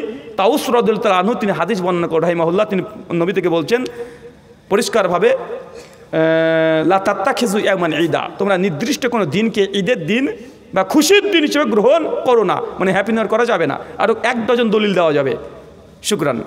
জানাজার নামাজে চটি বা জুতা পরে নামাজ হবে কি? জানাজার দিনে সালাত আদায় করবেন, জানাজার সালাত, সেই সময় জুতো পরিধান করতে পারবেন কি পারবেন না। সুনান আবু দাউদ কিতাবুস সালাত হাদিস না 665-66, আল্লাহ নবী যখন সালাত আদায় করতেন সেদিন একদিন জুতো পরে তিনি সালাত আদায় করছিলেন। এবং সমস্ত মাযহাবের ইমাম এবং আহলে হাদিসদের ইজমা দ্বারা প্রমাণিত, জুতো যদি পরিষ্কার পরিচ্ছন্ন থাকে, কোনো সন্দেহ যদি না থাকে, জানাজার সালাত আপনি পড়তে পারবেন। তবে হ্যাঁ, শেখ আলবানী আহকামুজ জানাইজের মধ্যে তিনি আলোচনা করেছেন যে কবরস্থানের মধ্যে জুতো পরিধান করে যাওয়া যাবে না। যদি কবরস্থান, কথা বুঝতে পারলেন, কবরস্থানের মধ্যে জুতো পরিধান করে যাওয়া যাবে না। তবে ইমাম ইবনে হাজম রাহিমাহুল্লাহ তার আল মুহাল্লালিল আসারের মধ্যে বলেছেন এই বিধানটা রহিত হয়ে গেছে, মানসুখ হয়ে গেছে। তো সালাফদের মধ্যে ইখতিলাফ আছে যে জুতো পরিধান করে সুনান ইবনে মাজাহ একটা রিওয়ায়াতও পাওয়া যায় যে নবী যেতে নিষেধ করেছে, কবরস্থানে যেতে নিষেধ করেছে, আর কিছু রিওয়ায়াতও পাওয়া যায় সাহাবীরা গিয়েছেন। তো কোনটা রহিত হয়েছে এটা নিয়ে ইখতিলাফ আছে। শেখ আলবানী বলেছেন না যাওয়াটাই বেটার। শুকরান। নামাজের মধ্যে অজান্তে কোনো কিছু দোয়া ভুল হলে তাহলে নামাজ হবে কি? কি ভুল হয়েছে? নামাজের মধ্যে অজান্তে কোনো দোয়া যদি ভুল হয় তাহলে কি নামাজ হবে? নামাজের মধ্যে যে কোনো ওয়াজিব বা ফরজ এই ধরনের কিছু তরক হয়ে যায়, ভুল হয়ে যায়, আর এটা যদি মনে পড়ে যায় তাহলে সালাতকে পুনরায় আদায় করতে হবে। আর যদি দেখাচ্ছে না মুস্তাহাব জিনিস কিছু সুন্নাহ ছুটে গেছে বা সন্দেহ ঢুকে গেছে যে 3 রাকাত না 2 রাকাত, 3 রাকাত না 2 রাকাত, সূরা ফাতিহা পড়ে সূরা ইখলাস পড়লাম কি পড়লাম না, এরকম যদি সন্দেহ সংশয় তৈরি হয়ে যায়, রাকাতের মধ্যে যদি সন্দেহ সংশয় মানে ঘটে যায়, তাহলে যেই রাকাত 3 রাকাত না 2 রাকাত এর মধ্যে যদি সংশয় হয় তাহলে সবসময় নিচুরটা ধরবেন। 3-2 মধ্যে হলে কত ধরবেন? 2 রাকাত। আর যদি দেখা যায় না সূরা ইখলাস পড়লাম না এরকম ছোটো ছোটো যদি সমস্যা হয়, সংশয় তৈরি হয়, তাহলে সহ সিজদা দিবেন। কথা বুঝতে পারলেন? সহিহ মুসলিম 950 নম্বর হাদিস, আল্লাহ নবী একদিন 3 রাকাতের জায়গায় মানে 4 রাকাত আসরের নামাজকে 3 রাকাত পরে সালাম ফিরিয়ে দিয়েছিলেন। সাহাবীরা তারপরে বলে রাসূলুল্লাহ নামাজকে কমিয়ে দিলেন? নবী বলছে না তো। বলছে কেন? বলছে আপনি 3 রাকাত পড়েছেন। নবী বাকি সাহাবীকে বলেন তাই নাকি? জি হ্যাঁ। নবী তারপরে আবার তাদেরকে ডেকে 1 রাকাত সালাত আদায় করে নিলেন, করে আত্তিহাতু দুরুদ মাসুরা পড়লেন, পরে আবার পরপর 2টো সিজদা দিলেন, তারপরে আবার তিনি সালাম ফিরিয়ে দিলেন। শুকরান। চাকরি করে খেতে হবে না ব্যবসা করে, আপনার মতামত? চাকরি করে খাবেন না ব্যবসা করে খাবেন? মুসলমানকে আমি সবসময় বলি চাকরি এটা আধুনিক দাসত্ব। চাকরি কি? আধুনিক দাসত্ব, আধুনিক গোলাম। চাকরি কি? আধুনিক গোলাম। নির্দিষ্ট 30 বা 40 হাজার টাকা বেতন দিয়ে আপনাকে আপনার 50 বা 60 বছর পর্যন্ত আপনি এই যে চাকরি করবেন, এটা আধুনিক দাসত্ব বলা হয়। চাকরিতে যে রিজিক এটা সংকীর্ণ হয়ে যায়, নির্দিষ্ট হয়ে যায়। বিজনেস এটা বারাকা থাকে, কি থাকে কথা বলেন? বরকত থাকে। সহিহ বুখারী 2072 নম্বর হাদিস, আল্লাহ নবী বলছেন আমার এমন কোন দুনিয়াতে নবী পাঠায় নাই যাদেরকে দিয়ে আমি ছাগল চড়িয়ে নিইনি। কি চড়িয়ে নেই নাই? ছাগল। সাহাবীরা বলছে ইয়া রাসূলুল্লাহ আপনিও? নবী বলছেন জি, আমিও কুরাইশদের ছাগল চড়িয়েছি 1 রাতের বিনিময়ে। মুসলমানরা বিজনেসের দিকে মনোনিবেশ বেশি করবেন। চাকরি এটা আধুনিক দাসত্ব। চাকরি করলে রিজিক লিমিটেড হয়ে যায়। আর যদি বিজনেস করেন আপনার রিজিক অফুরন্ত হবে। কত হবে এর কোনো হিসাব নেই। আপনি জানেন পৃথিবীতে যারা ধনী, কোটিপতি, যারা মিলিয়ন, বিলিয়ন, ট্রিলিয়ন পতি, তারা কি চাকরি করে না ব্যবসা করে? কি করে? ব্যবসা করে। ভারতের সরকার চালায় কে? মোদিকে চালায় কে? কে চালায়? আম্বানি গ্রুপ পুরো চালায়। কে চালায়? কথা বলে বুঝতে পারলেন না? আম্বানি পুরো চালায়। বাংলাদেশ কে চালায়? ব্র্যাক। এরা কে? বড় বিজনেসম্যান। মোদিজি ওই আম্বানির কাছে গেলে হাত জড়ো করে যায়। কেন? 600 কোটি টাকা লাগবে, লোন হয়ে গেছে আমার, 600 কোটি টাকা লাগবে। 600 কোটি টাকা দিয়ে দিচ্ছে টাকা। সরকাররা বিজনেসম্যানের উপরে নির্ভরশীল। প্রত্যেক রাষ্ট্র, কথা বুঝতে পারছেন? প্রত্যেক রাষ্ট্র সরকার, স্বয়ং সরকার, প্রাইম মিনিস্টার, তারা কাদের উপরে নির্ভরশীল? বিজনেসম্যান। কারণ যখন তখন 500 কোটি, 1000 কোটি, 5000 কোটি টাকা দরকার হয়, কে দিবে? চাকরিওয়ালা দেবে? বিজনেস। বিজনেসে বরকত আছে।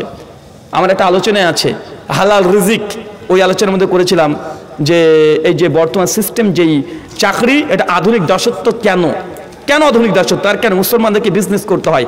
ইহুদিদেরকে দেখবেন, একটু দেশ বিদেশ ঘুরবেন, তখন বুঝতে পারবেন। ইহুদিরা যখন তারা গ্র্যাজুয়েট কমপ্লিট করে ফেলে, আমাদের মুসলমানরা কি করে? গ্র্যাজুয়েশন কমপ্লিট করলে ও পার্ট টাইমার চাকরি খুঁজে বেড়ায় না? যেটা পার্ট টাইমে যদি চাকরি পায়, ইহুদির বাচ্চাকে চাকরি করতে দেখবে না। কি করবে? ওরা যদি গ্র্যাজুয়েট কমপ্লিট করে ফেলে, সেই সময়তে তারা পার্ট টাইমার বিজনেস করে। কি করে? ও ব্যবসা করে। আজকে অমুসলিমরা দেখেন, বেশিরভাগ অমুসলিম কি করছে? বাপের ব্যবসা সামাল দিচ্ছে। আর আপনার ছেলে ও টিউশনি পড়াচ্ছে, ও সারা জীবন ওই করবে। তার জন্য বলেছি, যুবক যারা আছেন 10টা ছাগল কিনেন প্রয়োজন হলে। 6 মাস পর 10টা ছাগল 2টো করে বাচ্চা দিলে 30টা ছাগল হবে। আরো 6 মাস পর 30টা ছাগল 2টো করে বাচ্চা দিলে 60 খানা হবে। 1 বছরে 6 ডবল আল্লাহ আপনাকে লাভ দেবে। কোনো কাজ ছোট নয়। নবী যদি ছাগল চড়াতে পারে, আপনি পারবেন না কেন? কথা বুঝতে পারলেন না? রিজিক ব্যবসাতে, চাকরিতে নয়। শুকরান। মাকে খুশি করতে স্ত্রীর উপর অত্যাচার করে, এটা কি উচিত কাজ? মাকে খুশি করতে স্ত্রীকে মাকে খুশি করতে টর্চার করে, হ্যাঁ, স্ত্রীর উপর অত্যাচার করে, এটা কি উচিত কাজ? তারপর আবার লিখেছে মায়ের পায়ের নিচে জান্নাত, এটা মানে কিন্তু বউকে কষ্ট দেয়, এটা তো মা আনন্দ পায়, এটা নিয়ে কিছু বলবেন? পুরুষ মানুষ মানে কি জানেন? ব্যালেন্স। পুরুষ মানুষ মানে কি? ব্যালেন্স। 19-20 হয়ে গেলে খবর আছে। বোর সার্টিফিকেট ছাড়া জান্নাত যেতে পারবেন না। আবার জামে তিরমিজির হাদিস, আল্লাহ নবী বলছেন, ওই ব্যক্তি সবচেয়ে উত্তম যে তার স্ত্রীর কাছে উত্তম। আলহামদুলিল্লাহ, আমি আমার স্ত্রীর কাছে উত্তম। এখন আপনি যদি মাকে খুশি করতে গিয়ে বউকে যদি টর্চার করেন, মানসিক টর্চার, শারীরিক টর্চার যদি করেন, পরিকল্পিতভাবেই করেন, অনার্থক কোনো দোষ নেই, তারপর যে দোষটা চাপিয়ে দেন, এটা আপনি বেইনসাফি করছেন। কি করছেন? কথা বলেন। বেইনসাফি করছেন। আর মা যদি এমন যদি চরিত্রের হয় যে অনেক ইচ্ছাকৃতভাবে বউটাকে দোষারোপ করার জন্য এই পরিকল্পনা করছে, সূরা লুকমান আয়াত নম্বর 14, সূরা আহকাফ আয়াত নম্বর 15, মুসনাদ আহমদের রিয়াদ সহিহ সনদে বর্ণনা আছে, বান্দার দাসত্ব, বান্দার কথা ততক্ষণ শুনবেন যতক্ষণ আল্লাহর আইনের বিরুদ্ধে না যায়। কথা কি বুঝতে পারলেন? মায়ের কথা ততক্ষণ শুনবেন যতক্ষণ মা আপনাকে এমন কোনো কাজ করতে আদেশ না করে যেটা শরীয়ত লঙ্ঘন। কথা বুঝতে পারলেন? এবার মা যদি কোনো হারাম কাজ করতে বলে, মায়ের পায়ের নিচে তখন জান্নাত না, তোর মায়ের পায়ের নিচে জান্নাত, ওই হারাম কাজ করে জান্নাত নেবেন? এখন এখানে ব্যালেন্স করতে হয় পুরুষ মানুষকে ব্যালেন্স করা খুব কঠিন এবং খুব ভয়ঙ্কর। আর মাদেরকে একটা কথা বলি, বাপ মা হচ্ছে ছেলের যখন বিয়ে হয়ে যায়, সে সময় বাপ মা তারা রেস্টে থাকবে। 2, বাপ মা হচ্ছে সূর্যের মতো। কিসের মতো? সূর্যের মতো। দূর থেকে তারা আলো দেবে, তার পরিবার, তার সন্তান ওই আলোয় আলোকিত হয়ে সংসার জীবন যাপন করবে। কিন্তু ওই সেই সূর্য যদি বাড়ির ভিতরে ঢুকে যায়, যদি বেটার বৌমার ভেতরে ঢুকে যায়, ওই পরিবার থাকবে না, দাও দাও করে জ্বলবে। কথা বলেন, কি হবে? তাই বাপ মা দূর থেকে আলোয় আলোকিত করবে সংসারকে। সংসার ছেলে আর ছেলের বউর ভেতরে যেন বাপ মা না আসে। যদি আসে, ওই বাপ মা শান্তিতে থাকবে না, ছেলে ওই শান্তিতে থাকবে না। আর জেনে রাখেন, মায়েদেরকে বলি, আপনার ছেলেকে যদি খুশি রাখতে চান, তাহলে বৌমার সঙ্গে ভালো ব্যবহার করেন। কারণ বৌমা যদি অখুশি হয়, আপনার ছেলে খুশিতে থাকতে পারবে না। পারবে? কথা বলেন। ছেলে, আপনার বৌমা যদি অশান্তিতে আপনি রাখেন, এই অশান্তির কথাগুলো আপনার ছেলে বাড়িতে আসবে, বারবার শেয়ার করবে, ছেলের মাথায় কাজ করবে না, উল্টোপাল্টা কাজ করবে, সে ডিপ্রেশনে থাকবে। তাই যদি ছেলেকে ভালো রাখতে চান, বৌমার সঙ্গে ভালো আচরণ করেন। আর মেয়েদেরকে বলবো, শাশুড়ি বয়স হয়ে গেছে 50-60, এজ একটা গ্যাপিং হয়ে গেছে, তাদের কালচার আর বর্তমান আধুনিক যে মডার্ন কালচারের মধ্যে পার্থক্য আছে। এই যে এজ গ্যাপিং হওয়ার কারণে এবং বয়স হওয়ার কারণে তার অনেক ভুল সিদ্ধান্ত দেবে, অনেক আজে বাজে কথা বলবে, এমন কিছু কথা বলবে যে কথাটা তোমার কাছে স্বাভাবিক না, কিন্তু মনে রাখতে হবে ওরা কমপক্ষে 25 বছরের প্রাচীন পুরাতন, কথা বুঝতে পারছেন? তাই তাদের চিন্তাধারা, তাদের পরামর্শ, তাদের সিদ্ধান্ত, তার দূরদর্শিতা তোমার সঙ্গে মিলবে না। এমন কিছু কথা বলবে তার কাছে স্বাভাবিক, কিন্তু তোমার কাছে সেটা প্রেস্টিজের কারণ হতে পারে, ওটাকে শুনেও না শোনার ভান করতে হবে। শুকরান, জাযাকাল্লাহু খায়রান। লেখক লিখছে, আমি দেখেছি আলেমগণেরা জন্মদিন পালন করে, কিন্তু আমি যতটুকু জানি জন্মদিন পালন করা যাবে না। ওই লেখছে, ওই এ নিয়ে কিছু বলবেন? মুফতি সাহেব তো তুমি, ওই নিজে ফতোয়া দিয়ে দিয়েছে, আমি আবার কি বলবো?